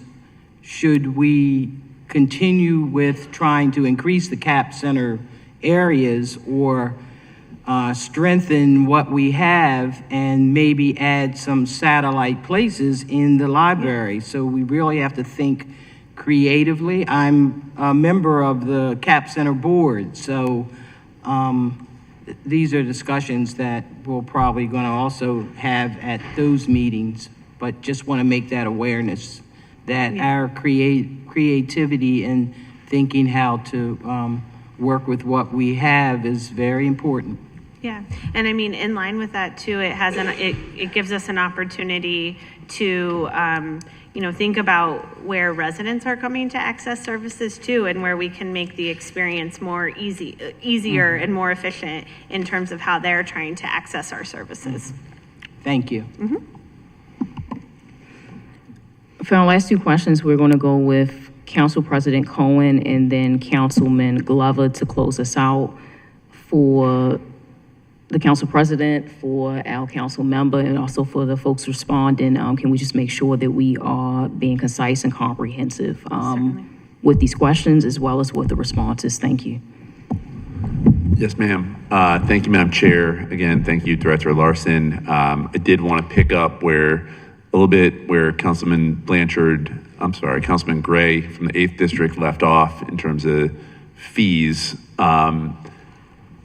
6.5 million in, as of yet, unspecified new fines and fees. That, again, raises a lot of concern. In a previous budget briefing that I think you provided, there was talk about rental license fee going up, which would fall on renters. There was talk about business license fee, which, we already struggle to attract and retain businesses. The Vice President in a previous conversation had lifted up that for the EMS transport fee, that is largely going to fall on older medically compromised adults. Whether someone has health insurance or not, that is a vulnerable person.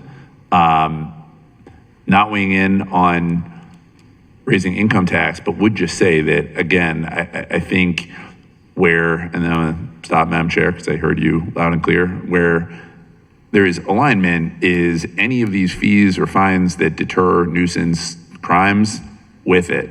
Illegal dumping, speeding, got it, 100%. But taxi tax, EMS transport fee, and then $6.5 million in we don't even know what, to me, it feels irresponsible to put that burden on our residents before we've even defined what it is that they're paying for to be included in this budget, when we know there is a lot of overtime within our agencies, there are many vacant positions. That was all. Thank you, Madam Chair. Thank you, President Cohen. Councilman Glover. Thank you, Madam Chair. So my question is, can you provide like a breakdown of the 5.2 million that was allocated to solid waste in reference to the facility upgrades, the contractings, and the staffing? Because what it appears is that it was mentioned that some of the stuff in the budget, but it's not really like detailed exactly the breakdowns of it. Yeah. So there's $5 million. The way I would think about it is there's $5 million for the staffing component, and then $250,000 for the facility component. So I'll talk about the facility piece first. That $250,000 is split between the Department of Public Works and the Department of General Services.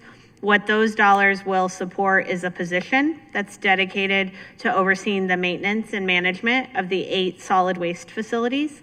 And then it is also funding for various contracts and supplies in order to do recurring maintenance, cleaning, sort of day-to-day repairs that would come up at those locations. The $5 million that's being added for staffing is ultimately going to support the creation of 15 crews. But for fiscal 26, the way that that's going to play out is because of the timing of how long it takes to create the positions, onboard the positions. What the department is going to do is for summer 2025, they're going to use a portion of the funding to bring in external support to get to those smaller route sizes for this summer. And then what they're going to do is they're going to hire the crews in after the first of the year. And then that way those crews will be onboarded and on site so that they can then take over and they can phase out the use of that extra support that we'll have temporarily this summer. Okay, so we contracting out to provide the extra services that's needed for, like, was it trash collection or mechanical soup operation and things of that nature? Yes, that's correct. Okay. And I would defer to Director Zaid and his team when they're back in a couple weeks. But the reasoning on having to utilize that as sort of a stopgap measure is if we were, because the budget doesn't go into effect until July 1st, they wouldn't be able to have these additional resources in place to help with this summer. And so they are looking to utilize this contractual resource to help get through this summer. And then it shouldn't be an issue after they get these additional 15 crews on board, since that staff will then be recurring. Okay, thank you. Mm-hmm. Thank you, Councilman Glover. Thank you, Director Larson. We are going to move into the BCPSS budget overview at this time.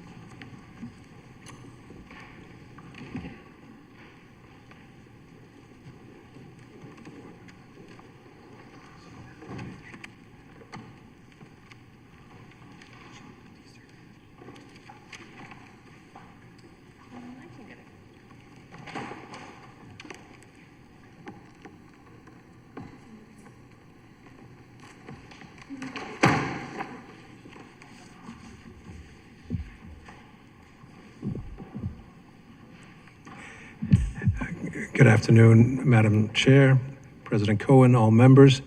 My name is Chris Doherty. I'm the Chief Financial Officer at Baltimore City Public Schools. I'm joined here today by Allison Perkins Cohen, the Chief of Staff, to give you an overview of the FY26 operating budget, to be followed by questions.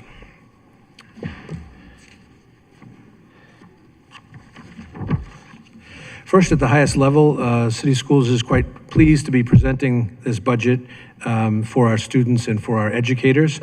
This budget reflects a 6% increase in year-over-year funding dedicated to sustaining the major investments and salary increases by our hardworking teachers and other staff that are manifesting in FY26.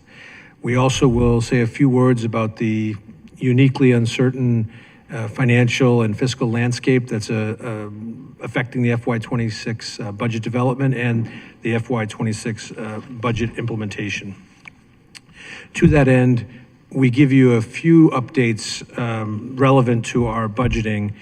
I think council members will recall that on March 28th, we unexpectedly received a letter saying that, in fact, the United States Federal Department of Education had rescinded something that had been previously approved, and that had to do with a late liquidation deadline for the all-important ESSER funding, the COVID relief final tranche funding, that in one fell swoop put $48 million to the school system in jeopardy.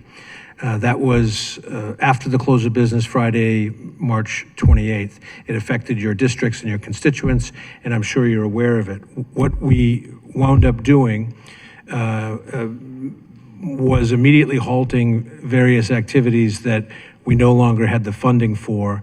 And among other things, we contacted all of our vendors and affected schools on that in that first week after getting the letter on April 4th, saying that they should cease and desist on various after-school programming and tutoring program, which affected over 4,000 of our students at about 44 different schools.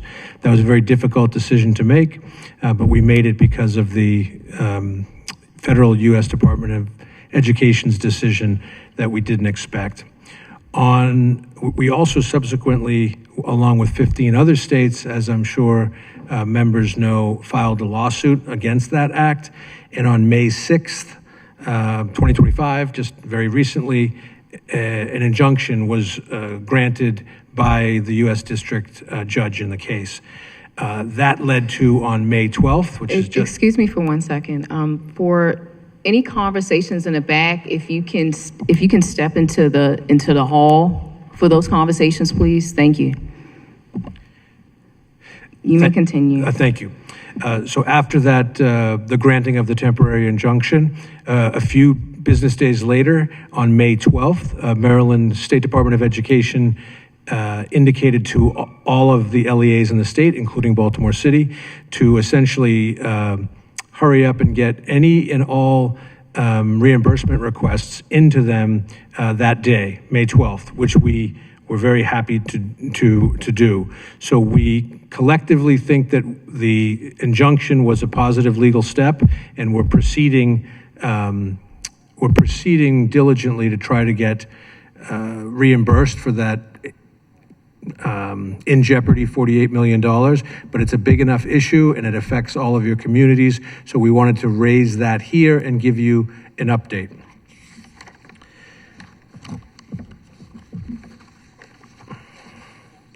Our 6% increase year over year mathematically is straightforward as a 6% increase. What some of you may be hearing from your schools and your community members is it isn't really feeling in every case like an increase from this year, FY25. And there are reasons for that. And we just want to touch on them briefly. First, the guiding state law for how we allocate our funds, the blueprint for Maryland's future, is very explicit in assigning revenue streams and dollar values to specific student characteristics. If a child lives in poverty, if a child receives special education funding, if a child is a multilingual learner. For that reason, by design, one school with 500 children can have significantly more money than another school with 500 children. So one only really knows about how is the budget at a particular school by delving into that exact school and going through it. That's why you may be hearing that FY26 is a tight year, and in many respects it is a tight year for the reasons having to do with student makeup and the blueprint design. One statistic that gets that across is that the blueprint funding can change almost 3 times as much per pupil in one school as another. That is to say, one school can get almost 3 times more money than another school does if all of the one school had, say, only received the foundation revenue stream. So that makes a very big difference on the ground. The second thing is the end of ESSER, or our ARPA. The ESSER funding, the COVID funding was historic. It was historic because what happened was historic, and the needs to try to recover from that were historic. Well, FY26, ESSER is over, and we tapered off of our ESSER funding. We put it to extremely good use. We're very happy to receive it, but there was some very intentional tapering off so that there wouldn't be a shock effect going from, say, full ESSER funding to no ESSER funding. Some of the things that we are keeping that we initiated under ESSER, certain of the highest quality tutoring programs, certain of the highest quality intervention programs, we're keeping those, but they previously were paid for by ESSER, and now they're paid for at the school level. A principal feels that. She feels first that depending on her student body, she may have a very different reality than her colleague a mile away, and she's now paying herself for things that for the last few years were paid centrally, and that does feel different. Another thing that's a big enough issue to share at this forum is we have invested considerably in our people. Our position costs have gone up considerably, and not by accident. We recently negotiated a contract with our largest union, the Baltimore Teachers Union, who make up the majority of our workforce, and they got fairly historic increases in their salary, and well-deserved. That said, those salary increases and 2 years of increased fringe, 1 year-over-year increase was 17%, and our most recent year was 5%. It just adds up to increased position costs. And we also are facing increased food costs, increased utility costs, all of which bears out to a principal running her school, and that's why her 6% increase doesn't feel like one. It feels maybe like a treading water, essentially. That said, FY26, we are not implementing dramatic new changes of course. We're building on the progress we've made. We're building on the same strategies we're using, and we're building on the growth that we've seen in academic results. That's trying to give a bird's eye view of the year. Now, going back to some numbers, if you see the inevitable pie chart for a finance presentation, you see this is at all funds. This represents our general fund, which is our most flexible and usually the one that is talked about in operating budget overviews at $1.5 billion. That's about 80% of our operating budget. Next, you see special revenue, which is often shorthanded to be federal funds, almost all federal funds. The biggest single players within the orange slice of the pie are concentrations of poverty grant, or CPG, an extremely valuable source of funds. It's actually going from 133 in FY25, which we're just finishing up now, to 165 in FY26. That's a crucial funding stream. It's also where Title I lives. That's in the neighborhood of $71, $72 million for our district. And of course, IDEA Part B is in there as well. That makes up 90% of that orange slice. The gray slice, which is the smallest bit of our operating funds, is our enterprise fund, also sometimes referred to as the Food and Nutrition Fund. It's the fund that the very hardworking women and men of our food and nutrition staff use. It's 99% comes from food meal reimbursements from the United States Department of Agriculture, and that's separately treated both financially and kind of in practice. Those three wedges added up equal our $1.87 billion operating fund. Another way to cut that, especially for this audience, is to look at this is just the general fund part of the operating budget, so the $1.5 billion blue wedge. Our revenue generation is much less complex than the city of Baltimore. We have essentially three funders, And really only two make up 98% of our revenue, one being the state of Maryland, we're also sometimes shorthanded to the blueprint, going from 1.011 billion up to 1.077 billion, which is a function of student enrollment and also the rather complex 12 or 13 different formulas that dictate the blueprint. So that represents 72% of our general funds. Our second biggest and really the two of two is the city of Baltimore. And we're delighted that our contribution from the city of Baltimore, as you see, is going up from 389 million to 392 million. And that increase is exactly matching our 0.77% increase in students, which you see. Other sources is everything added up. In this category, it can be investment earnings, it can be E-rate, and it can be other things.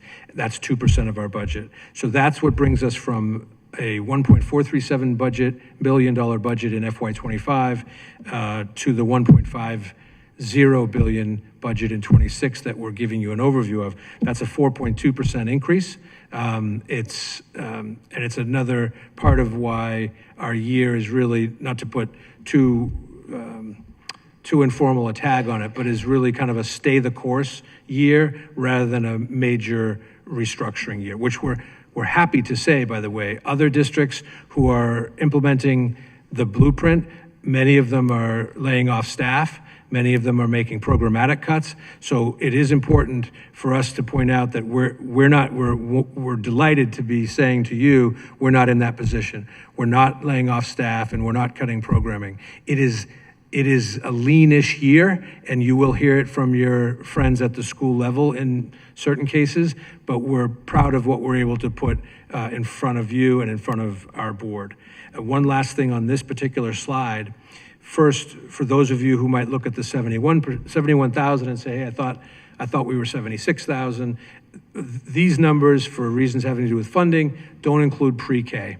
And these also represent the funded enrollment, not always the total number of children in the schools, but it's a financy term, but this is after children who are ineligible to be funded for attendance reasons or immunization reasons and pre-K. So this 71,474, when you add back the pre-K and other categories, is 76,000 or so. And we're quite proud to point out, and I know the city has made similar points in overall population, that we have, with this increase here, we have not declined. We've actually gone up a bit, 0.75%. And 1 year does not make a trend, but we're very happy to see that we're up that much. The next slide, we just always have to stress the blueprint for Maryland's future when we're talking about our budget. It was a very significant change in how the state, our 70-ish% funder, funds its schools. It aims to correct a history of underfunding, and we've been pleased at the increased operating revenues that it's provided. Although this is the FY26 is the fourth year of blueprint funding, and the first year, FY23, we saw a $200 million increase, and that was a wonderful increase that we put all that increase to good use. Since then, the gains have been a lot smaller. That's why this year is not a down year, but not a dramatically up year, even if some were hoping that the blueprint would deliver more years like that first one. And another comment, especially since the variability at the school level can be quite remarkable, is that by design, not by mistake, the blueprint for Maryland's future can fund schools in fairly dramatically different ways, depending on the kids who are in that school. One last note is, as I know this group knows, at the General Assembly, there were some cuts that were proposed between the beginning of the session and the end. Those came in a few different places. One of them was part of our foundation funding. It was collaborative planning time was the term that was used. And also there were proposed cuts to concentrations of poverty. For FY26, all of those potential changes got added back for Baltimore City. That said, there were cuts that were codified for FY27 and FY28, and we just feel we have to bring those things up to this body because of how integral those funding streams are for us. We mentioned the CPG, the Concentration of Poverty Grant, that's at 166. It may not always be at 166, and we understand it was a very difficult session for us as there were very serious attempts to reduce our budget, which thankfully got restored. Final word is, I know I've said there's a lot of variability among schools, there is. Every school from FY25 to FY26 received a per pupil increase of at least 2%. So while their buying power hasn't necessarily kept up with that, to be honest, every school happily received at least a 2% year over year per pupil increase, despite all the other challenges. And, I have a couple more. I think I've mentioned ESSER, so we can go past that. We have transitioned out of ESSER. Here's a look at what the actual categories of funding are from Maryland's, the blueprint for Maryland's future. So when you add these categories up, you get to what's really our blueprint budget, which represents our general fund plus the concentrations of poverty and the transition supplemental instruction. When you see those two columns, when you see the two columns, that represents a 6% increase, as mentioned at the beginning of the presentation. So a pretty good, an increase of a certain amount, not being felt terribly at the school level, but not being felt negatively. The foundation program one, you can see, a lot of the other categories are pegged to the foundation program, and it really is a non-intuitive series of ups and downs. So seen as the blueprint, we've gone from 1.542 billion to 1.639. I think I only have one more pie chart, but it's an important one. And that is, we are a district that's particularly decentralized, has been for years, and we're proud of it, that the building principals are really like captains of their own ship. And that's why when the Blueprint for Maryland's Future went to a very muscular, weighted student model, it was a big change for a lot of other districts. It was less of a big change model-wise, structure-wise, than for us, because Baltimore City had used fair student funding, is what we called it, where the money followed the child and the child's needs. That said, most of the money is where the kids are and where the action is, and that's where it should be. The purple wedge here is the principal-controlled budget, and there's a fair amount of autonomy for a principal, with the general logic that she knows best what staff to employ and what the students need, of course, all within COMAR and within the district's guiding principles. But 73% of our general fund is principal controlled. And then you see the yellow wedge, which is school support, but it's budgeted centrally, right? It makes more sense to budget, to pay the utilities, to do any range of function. What Dr. Santelises and Allison Perkins-Cohen always ask about throughout the year, not just before this presentation, is what's the percentage of central office folks as a function of the overall budget? And for the last 2, 3, 4 years, it's been in the 6 to 7% range. And that's, we compare that number to the number at our colleague and peer districts.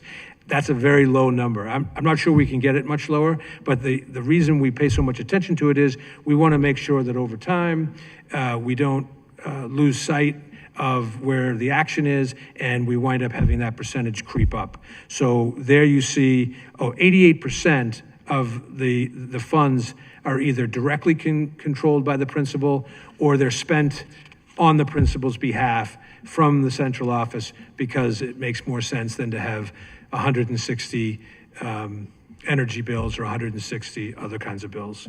So with that, talking about what happens at the school level, I think I'm turning it to Allison. Thank you, Chris. Thank you, Madam Chair. I'm Allison Perkins Cohen, Chief of Staff of City Schools. I just want to talk a little bit about some of our priorities. So as Chris mentioned, this was a budget year increase, but it also was a year where we were making reductions because of the cut to ESSER. And so we wanted to make sure, as we're developing our budget, given that context, that we were really thinking about how to align it with the board's goals, for one thing. Our portrait of a graduate, which I'm going to talk about a little bit, which is kind of our, our thought and the work we've done to think about what we want our students to be able to do and see and be part of when they graduate from our high schools, and what we want them to accomplish. And then also our key priorities. We want to keep our key priorities in mind, and we want to be a reflection of the feedback from the community. We do a lot of community engagement and want to make sure it reflected their feedback. So related to that, in that focusing on our key priorities, there were some of those key priorities that have been paid for with ESSER. So we wanted to make sure we allowed some continuity of some parts of it. So tutoring is one thing that Chris mentioned. And so tutoring is something that we had used to great effect with ESSER dollars. We had a lot of money put into tutoring. We couldn't keep that level of investment with the ESSER, over $700 million of ESSER money going away. So what we did do was we invested we were able to have good data about what tutoring program worked at in what subject areas and what grade levels. So we were able to kind of focus the resources on the most effective tutoring programs and kept those going. So one example of that is we have $10.5 million in this budget in early literacy tutoring. That's our own homegrown program using our paraeducators to tutor our students, and we had really good effect with that, and so that's something we kept going. Summer programming is another one where, during the pandemic, when students were trying to recover from the impacts of the pandemic, we really invested in summer learning to try to make sure the students had a range of options and could continue their academic learning as well as enrichment opportunities during the summer. And so we were serving, up to 20,000. I think one year we had 22,000 students in summer programming. That was all ESSER. We can't do all of that anymore, but we wanted to continue some of it. So we have $7.6 million invested in summer programming, which will serve 12,000 students this summer to provide opportunities. And then on top of that, we have another $1.8 million in credit recovery programs, which is something we've seen to great effect too, is really making sure our young people who have a few credits to make up in high school, to get them back on track or to help them graduate, can do that. And so we often have an end of the summer graduation that you all are always welcome to come to, because it's a great event for students who needed that extra push at the end to graduate. So as I mentioned, one of our grounding principles is the portrait of a graduate, where we really, again, it's our strategic plan that outlines how we're going to support and inspire our students to make sure that they can succeed as students, as also when they're adults. So as part of that, there's academic components to it. This is a continuation of our blueprint. We had a blueprint before the state's blueprint, so just to avoid the confusion, we had our blueprint for success first, and that focused on academics, wholeness, and leadership. So that's still the core principles of our portrait of a graduate.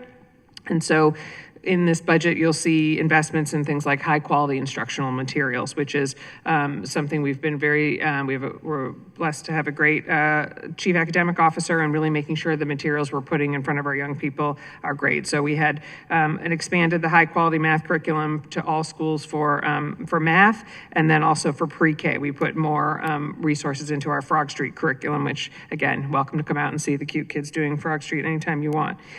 Instructional coaching coaching is another thing that we really invested in. So we've got almost $25 million in literacy coaching, which is something we've been doing for a long time, and also another $8 million towards math coaching. So that coaching is really embedding high quality, making sure that our teachers are getting support on a regular basis to get to make sure we have that our first teach is really good, that we have high quality instructional materials and our teachers know how to use them to great effect, and that first teach that students are getting is really effective.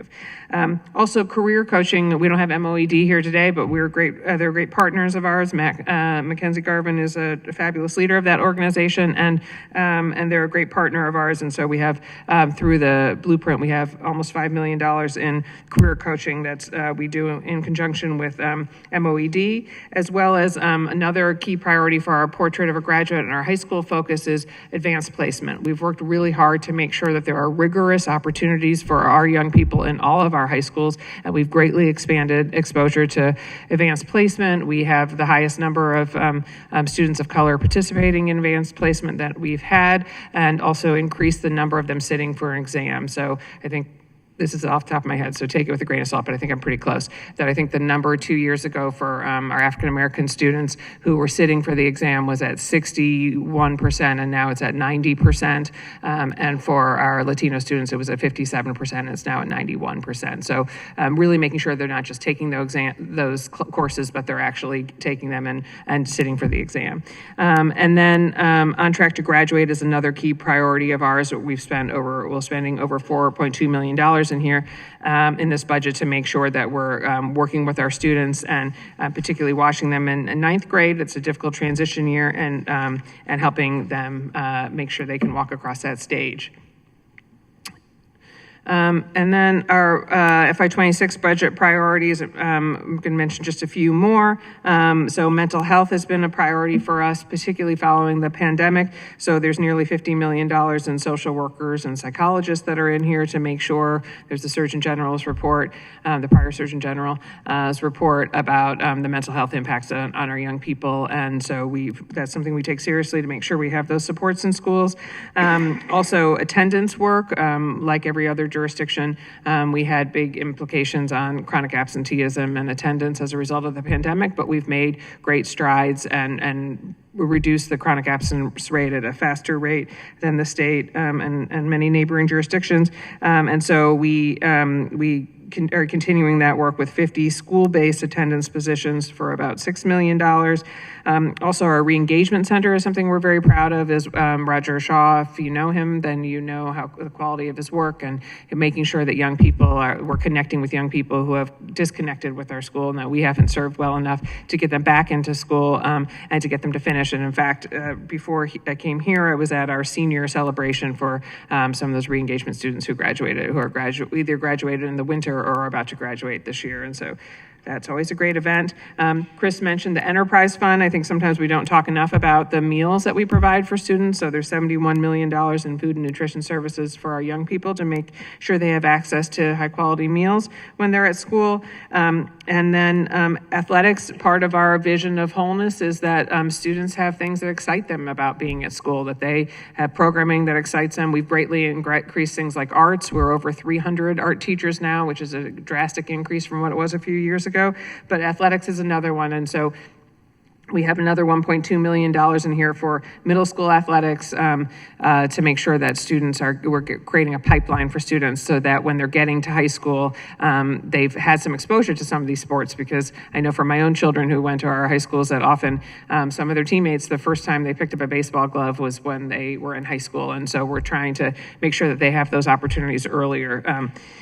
And then also, I can't talk about our budget without talking about the multi-language learners and the supports that we're putting in place for this very growing population. This is the growing population in Baltimore City, and it's the growing population for us. So it's about 20% of our population now. And so making sure that we have centrally provided multilingual learner supports. So that's about $2 million in this budget. That we have school-based multilingual learner supports, which is $40 million. And then also multilingual learner school success liaisons, which is about about another $2 million. And then the last thing I will say to end on a really positive note is the expansion of our Student Government Association. So our Associated Student Congress of Baltimore City are fantastic. And if you've, again, ever met any of those students, you know that to be true. They are great advocates for themselves. They're great advocates for the school system. And so we're really excited to have this really robust student government that we're going to continue to invest in. And I lied because I'm going to say one more thing, is that yesterday, one of our teams from our elementary schools competed in the World Vex Robotics competition and won the was a world champion. So the Commodore Rogers Elementary team won yesterday for our.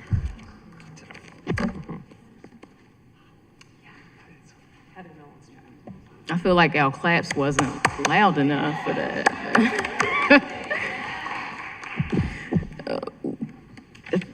That put a smile on my face. Thank you for the presentation. I'm going to throw this out to some committee members if we have any questions for you. I feel like the two questions that I had, they were actually answered. VP Middleton. Thank you, Madam Chair. Thank you both for very powerful presentation with a lot of good information.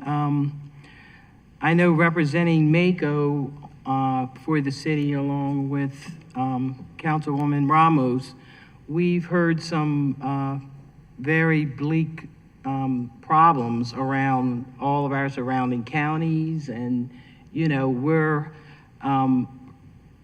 kind of like on the forefront because we've been through those beginning stages and now we are actually starting to see progress. So it feels good for the city to really be taking the lead. And thank you for sharing a number of the added partnerships that you are working with, and it just shows the need for creativity. And saying that, this is a question that I'm posing to you, but I'm also going to pose to every agency if someone's listening to from these agencies.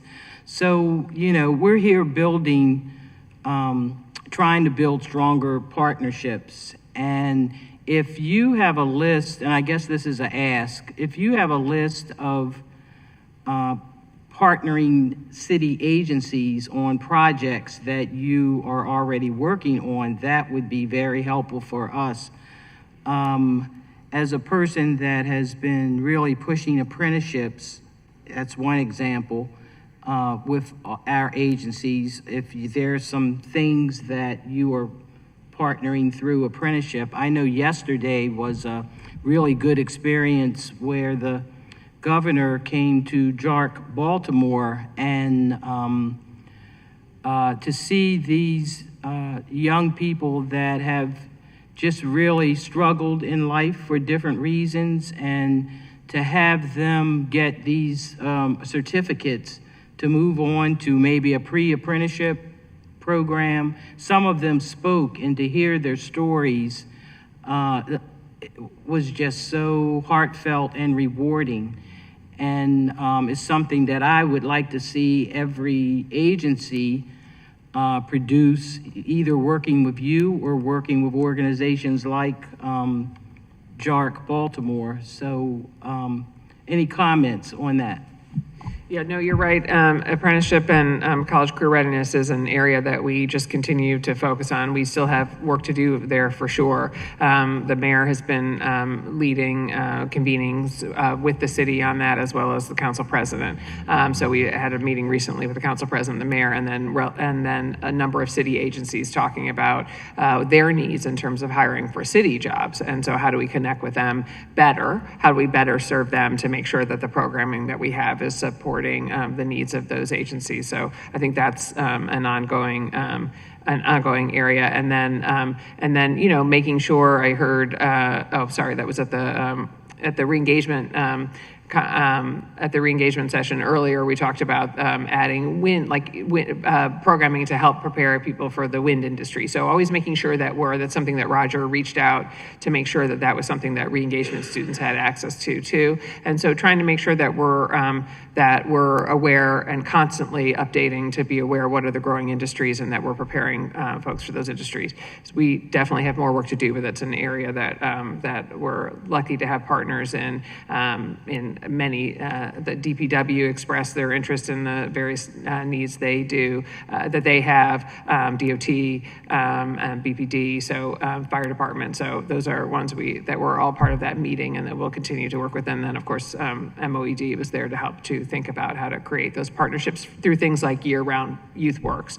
And then I would also say that your comments on MACO, I was remiss in not commenting on Chris Doherty, our CFO, and the financial team. We got Courtney Desabet behind me, who have been implementing this blueprint very successfully, and that's not a small feat. Many districts are really struggling with it. And to your point, we've been at the forefront. We've been a leader in how to implement this. We're used to student-based budgeting, and we're also used to making sure that our students who have need more support to be, that are deserving of more support to be successful. Our students who are in poverty or multilingual learners, we already put additional resources into those students, and so.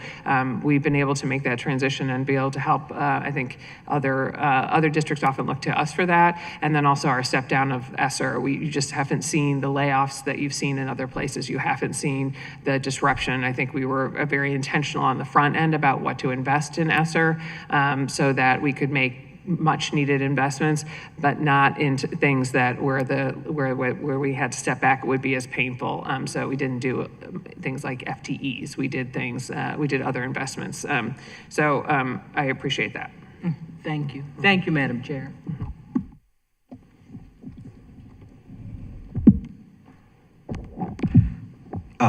Could you, I'm sorry. Good. Councilman Gray. Thank you. Could you repeat the accolade that you just mentioned before you sat down, please? Yeah, for Commodore? Yes. Okay, let me try to get it right. Can I actually get it right? Because I was trying to do it for... 2025 VEX Robotics World Championship in Dallas, Texas. Yeah, so we had just had a team from Commodore, was just at the 2025 VEX Robotics World Championship. They won the World Championship, this one particular team, which I think it was the team build category. And hold on, give me a second. Heather Nolan, I happened to have it because one of our staff members, her child was on the team, but they won the Build Award competing against 400 best teams from around the world out of 30,000 teams from 109 different countries. Yeah, so I wanted you to put that back on the record because I would love if our media heard that, recorded that, and made sure that everyone knew about that instead of always talking about Project Baltimore or City in Crisis. I think that is something that we can lift up if, we have media that would be interested in that. So, but to my actual question, share the positives.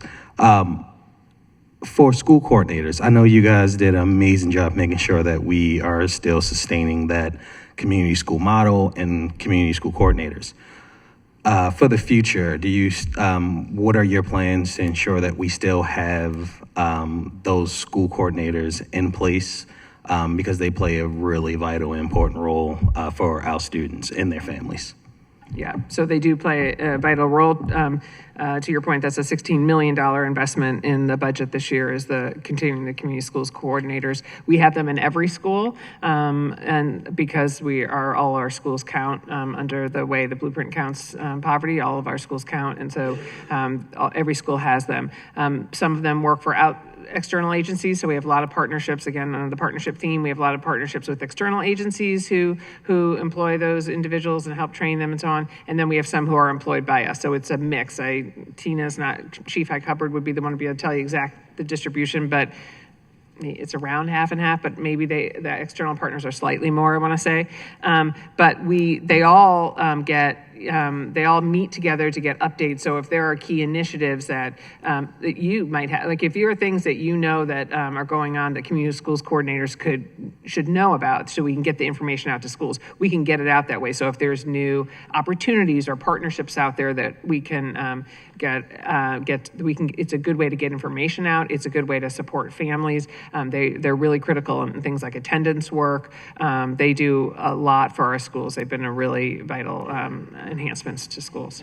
They really have. I mentioned to my colleagues earlier, I attended Micah Kaminga's viewing yesterday, and LaShawn Allen, who was the community school coordinator for Mary E. Rodman, she just knew all the information. Yeah. So, and I've had a partnership with her for years, and it's just amazing that, she even helped either pick out or provide clothing for the funeral. Like, just, they made this really beautiful blanket that had his picture, and there were other teachers that his first teacher was there. But even after, when I said, hey, like, is there any way that we can help and support? They named two things right off. This is what they need, and this is what they need, because this is what's been going on. And that is a very important and vital tool that we need as council people to help. But just in general, for like credible messengers, people that they trust, they will tell this information to. And we're able to better provide for them as a city, no matter what the entity is, whether it's us. So I do appreciate Elevate, Child First, and all the partners. But yeah, I just wanted to make sure that we're still we're still going to incorporate the community school model and the community school coordinators, because they play a very important and vital role. That's right. And I don't think I fully answered your question, because one of your questions was, how do we preserve it? And that's part of the answer is legislative. I mean, that was one of the things that was a threat this year. And I think people quickly really ran to support, legislators really ran to support that, because they realize how important it is. It's funded through the concentrations of poverty portion of the blueprint. And so continuing to preserve those resources is going to be really important. And, the General Assembly is, I think we all believe, is coming back in September or October. There's a lot of things, a lot of financial pressures on Maryland, understandably. So just have to keep making sure we're at the table to make sure that key investments like education are protected as we try to, weather the various storms, many of which coming from, from DC. Thank you, and thank you for your presentation. We are now going to move into the capital improvement plan overview.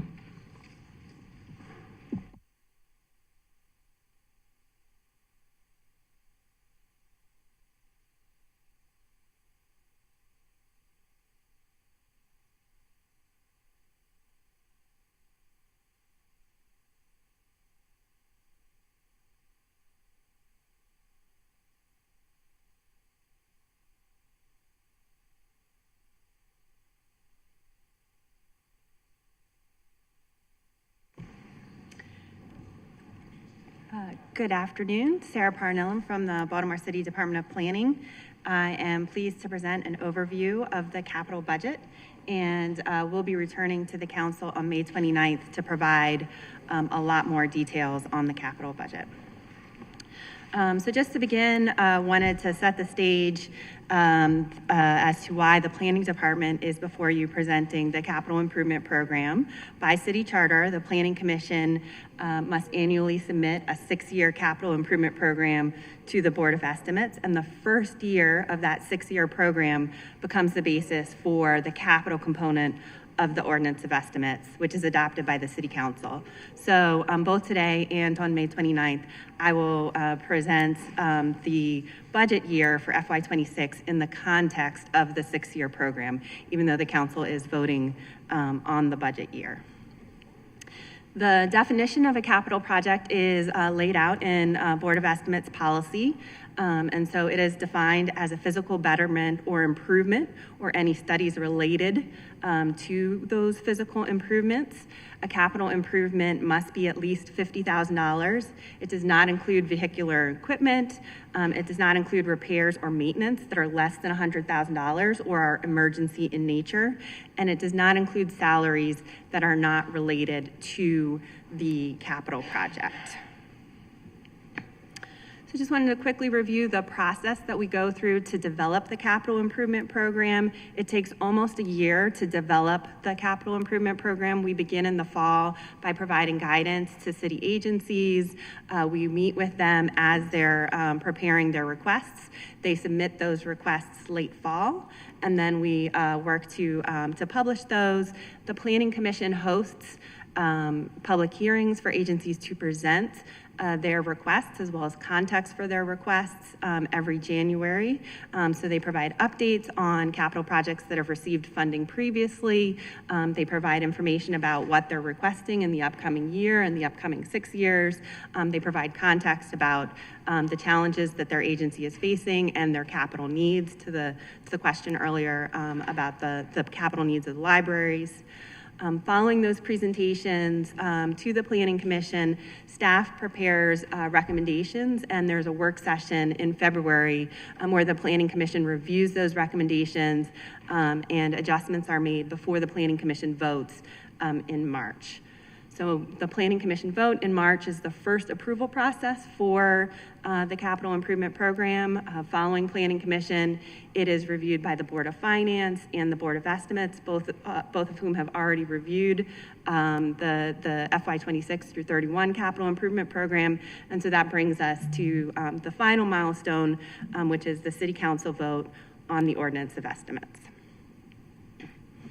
Here is a summary of the recommendations for FY26 through 31 by revenue category. And you'll see that there are some categories that we group the revenues in. So if we look first at the local discretionary funds, we have two different types of local discretionary funds. We have general fund revenue, which you might also hear referred to as PAYGO capital. This is funding the same general funds that you have in the operating budget, but these are ones that are set aside for capital projects. And then we also have general obligation bonds. This is debt. This is what the voters approve every 2 years on the ballot. The loan authorization, this is, for both of these, we have significant increases in fiscal year 26. And these are our most flexible sources of funds for the capital budget, those local discretionary funds. The next category is highway user revenue. So you'll see HUR is highway user revenue. It has to be used for transportation-related projects. You'll see that in FY26, we have substantial highway user revenue.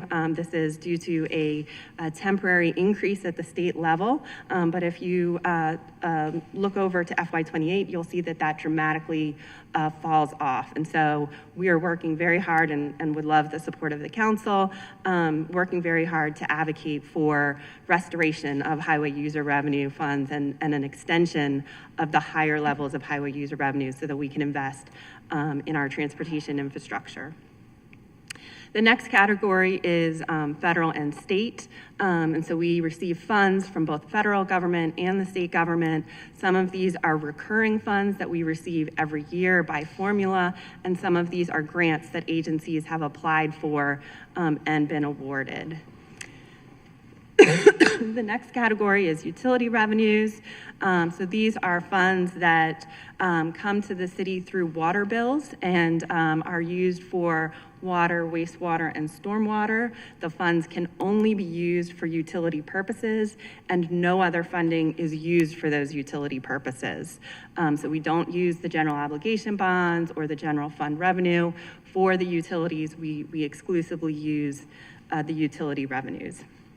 And then the last category there is other funds and includes our two local impact aid sources. So if we look at focusing on fiscal year 26, and we look at the same information that I just presented, but looking at it visually so you can see kind of what the proportions are of those different revenue categories. You can see in green that the highest proportion of the capital budget is for the utilities, and this is true every single year. It's often actually a higher proportion than what we're seeing for fiscal year 26. And then you'll see also restricted funding sources in blue are those federal and state grants. So those federal and state grants are restricted to specific purposes when they come in. We can't just use them generally for any capital needs across the city. If we're receiving CDBG funds from HUD, they have to be used for eligible housing purposes. If we're receiving federal highway funds from the U.S. Department of Transportation, they have to be used for eligible transportation purposes. The next category you see is in yellow is the general fund highway user revenue. Again, this is a higher share of the budget than we have seen in the past, and we want to keep it that way. And then in the purples are those local discretionary funds. So you can see together it's about 20% of the capital budget that we have the most discretion over. And so in order to fund things like libraries, we are limited to those discretionary funds, which are, as you can see, extremely limited. So you look at the same information for the 6-year program using the same colors. Again, you'll see that the majority of the budget every single year is in green. That's those utility revenues. If you look at the yellow, which was the highway user revenue, you'll see that it's very visible in fiscal years 26 and 27. And then it's very hard to make out the yellow starting in fiscal year 28 because it dramatically declines. So shifting gears a little bit to look at the recommendations by agency instead of by revenue category. Here you can see the breakdown for all of the city agencies that participate in the capital budget.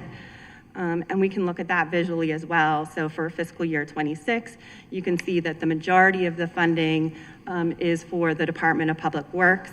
That reflects the majority of the funding being for the utilities when we were looking at the revenue categories. So you can see that aligns. So that's mostly water, wastewater, and stormwater, although we do have higher than typical investment in solid waste this year as well. And then the next largest chunk is the Department of Transportation. Again, they're the beneficiaries of receiving significant federal funds. And so that's a higher proportion of the overall budget than some of the agencies that only receive those local discretionary funds. The third highest portion is the Department of Housing.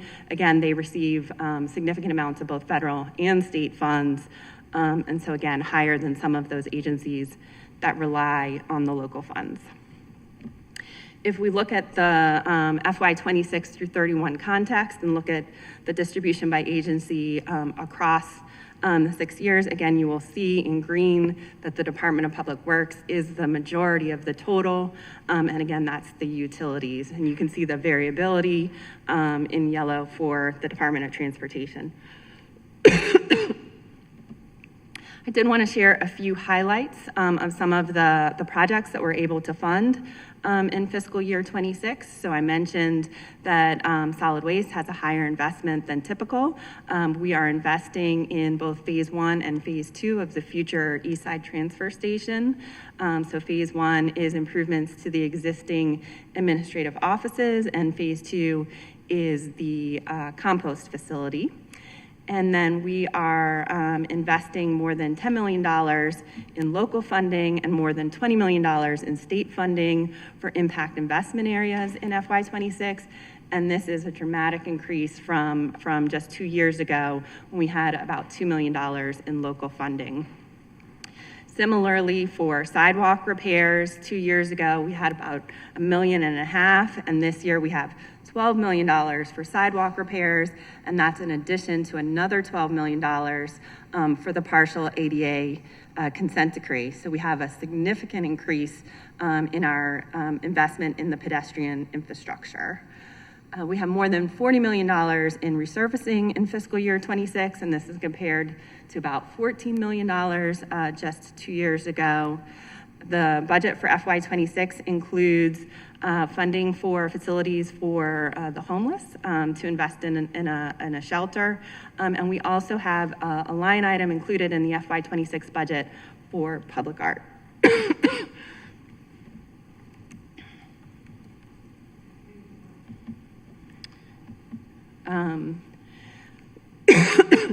For recreation parks, we have a number of projects that we are providing the funding needed to award those contracts in fiscal year 26. So Robert C. Marshall Field, C.C. Jackson Park expansion, City Springs Park improvements, Easterwood Park improvements, Bochac Athletic Center, and Cab Calloway Legend Square Park. All of these are partially funded, and so we're providing the final increment of funding so that those can be awarded.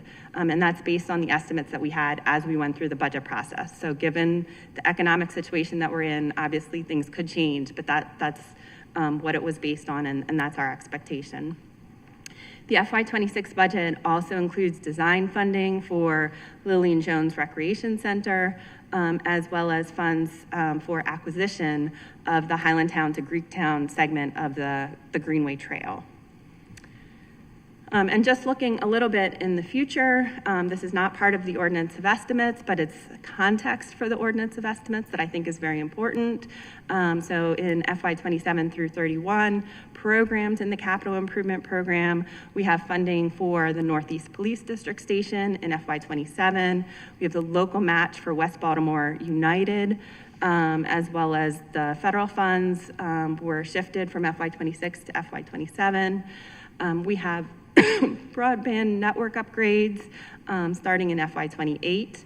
We have a replacement of the HVAC at Clarence Mitchell Courthouse. We have funding to demolish some of the surplus schools that are in the city's inventory. We have funding for improvements to Abel Woolman. Those are partially funded now, and substantial additional funds are needed. And so we are proposing that investment.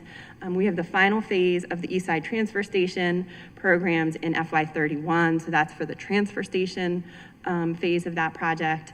And then we have funding for the renovation of Edmondson High School. In terms of some of the investments for our parks, in the upcoming years, we have an investment for North Hartford Park in FY27. Following the design of Lillian Jones in FY26, we have construction funding programmed for Lillian Jones in FY28. We have funding programmed for improvements in Druid Hill Park for around the reservoir. This is for the recreation and parks improvements following the investment by DPW. And then we have a couple of investments at Madison Square, Nathan Irby Park, and dome renovation, as well as several pools that are programmed. William Maccabee in FY28, C.C. Jackson in FY29, and O'Donnell Heights in FY31. And that's the conclusion of my presentation, and I'm happy to take any questions.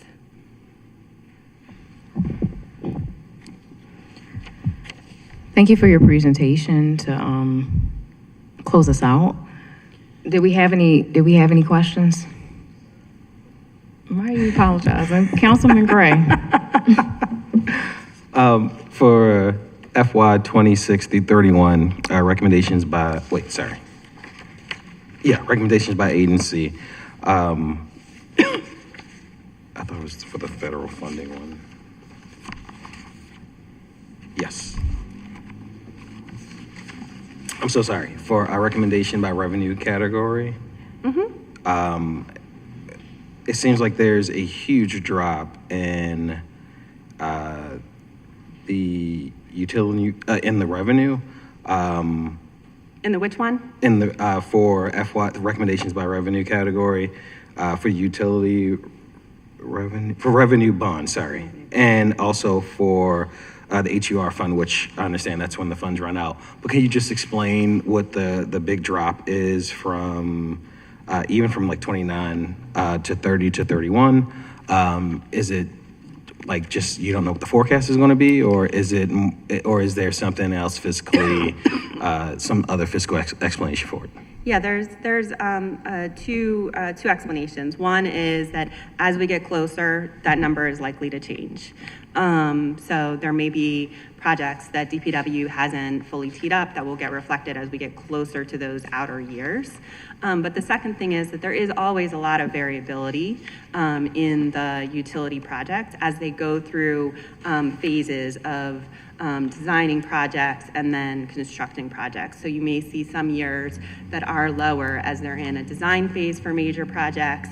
And then when they are in a construction cycle, they need the funding for construction, then you'll see, that it peaks up for those projects. Just the scale of some of the projects that DPW is doing are so much bigger than our projects in our other agencies, that cycle of all of the agencies go through a cycle, right, of design and construction of various projects. But because theirs are at a much larger scale, it affects the totals in a larger way.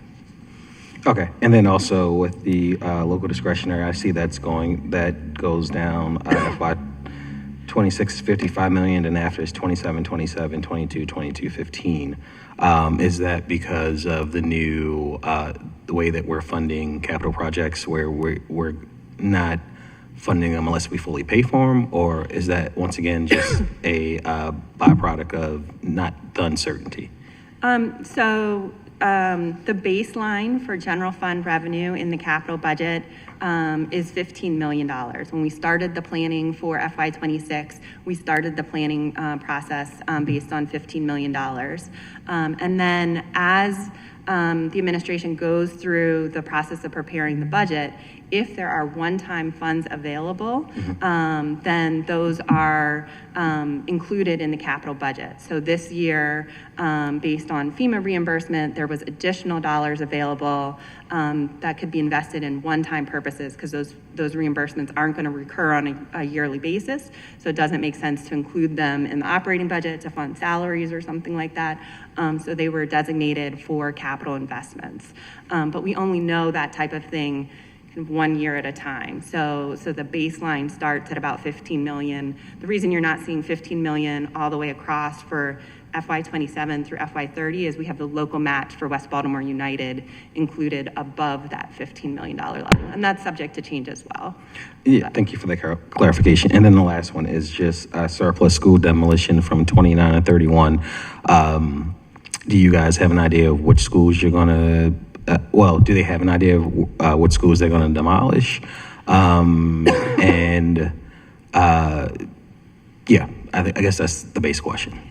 I do not. I couldn't name the schools necessarily for you right now, but I know that between the Department of Housing and Community Development and the Department of General Services, who work very closely together, and the planning department that kind of works on a task force across agencies for the surplus schools, that we try and find reuses for the school buildings and try and do that in partnership with communities. And where there isn't a viable use, or where the building is in such poor condition that it really can't be used, then we're looking at demolition as an option. And so we've gotten surplus schools it's probably over a decade now, and some of those have been offered and reoffered, and the thought is that we need to pursue demolition for some of them. But I couldn't tell you. I can follow up with you on the potential candidates, but I don't have a list today. Thank you. No worries. I know West Baltimore needs to be top of that list. It is a huge campus that kids keep breaking into, and the DGS is just spending money over and over again. Which is smaller, so it would be more affordable to demolish, and has been surplus for a much longer time. So West Baltimore came into the city's inventory much more recently, and there may be some other opportunities for that one, but Sarah Roach has not had any other opportunities identified. So that's one of them as an example, but I don't know if I could name beyond that. Okay. Thank you. Mm-hmm. And Councilman, where is it? What building is this again?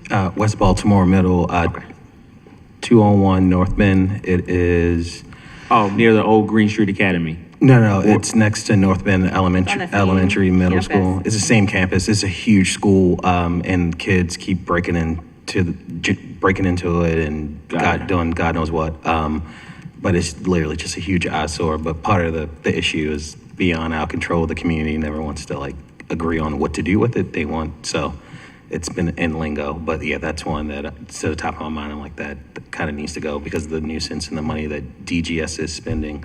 And I'm going to get off my soapbox, but I also want to bring up the fact that I am happy to know now that DGS is kind of working with Baltimore City Public Schools, that when these schools are actually surplus over to us, that they do what they need to do to get rid of books and furniture because they kind of just leave it a mess. And now we're spending our city funds to fix the problem. And so I'm really excited about that, working on that operating agreement, that they have to make sure that, they're not taking their wiring off, so we have to do new wiring but leaving everything else there. So we're just stuck with like a limit of a building until we decide we have to do something with it. So if I could add to my earlier response, so I think demolition might occur in actually two different paths. So one is the one that I was mentioning, where we've kind of tried various things and they haven't been successful, and Sarah Roach is, I think, an example of that. For West Baltimore Middle, it may be another option where there's really an opportunity there with so many acres available for new development, and having the school building removed maybe makes it a much more attractive site for redevelopment. So there may be opportunities where we pursue that proactively as a way to create an opportunity for new development. So if you're interested in that, we can follow up. That one will be very expensive to demolish. Thank you. We are now in recess. Just as a reminder, for the public taxpayers night will begin at 5 p.m. this evening.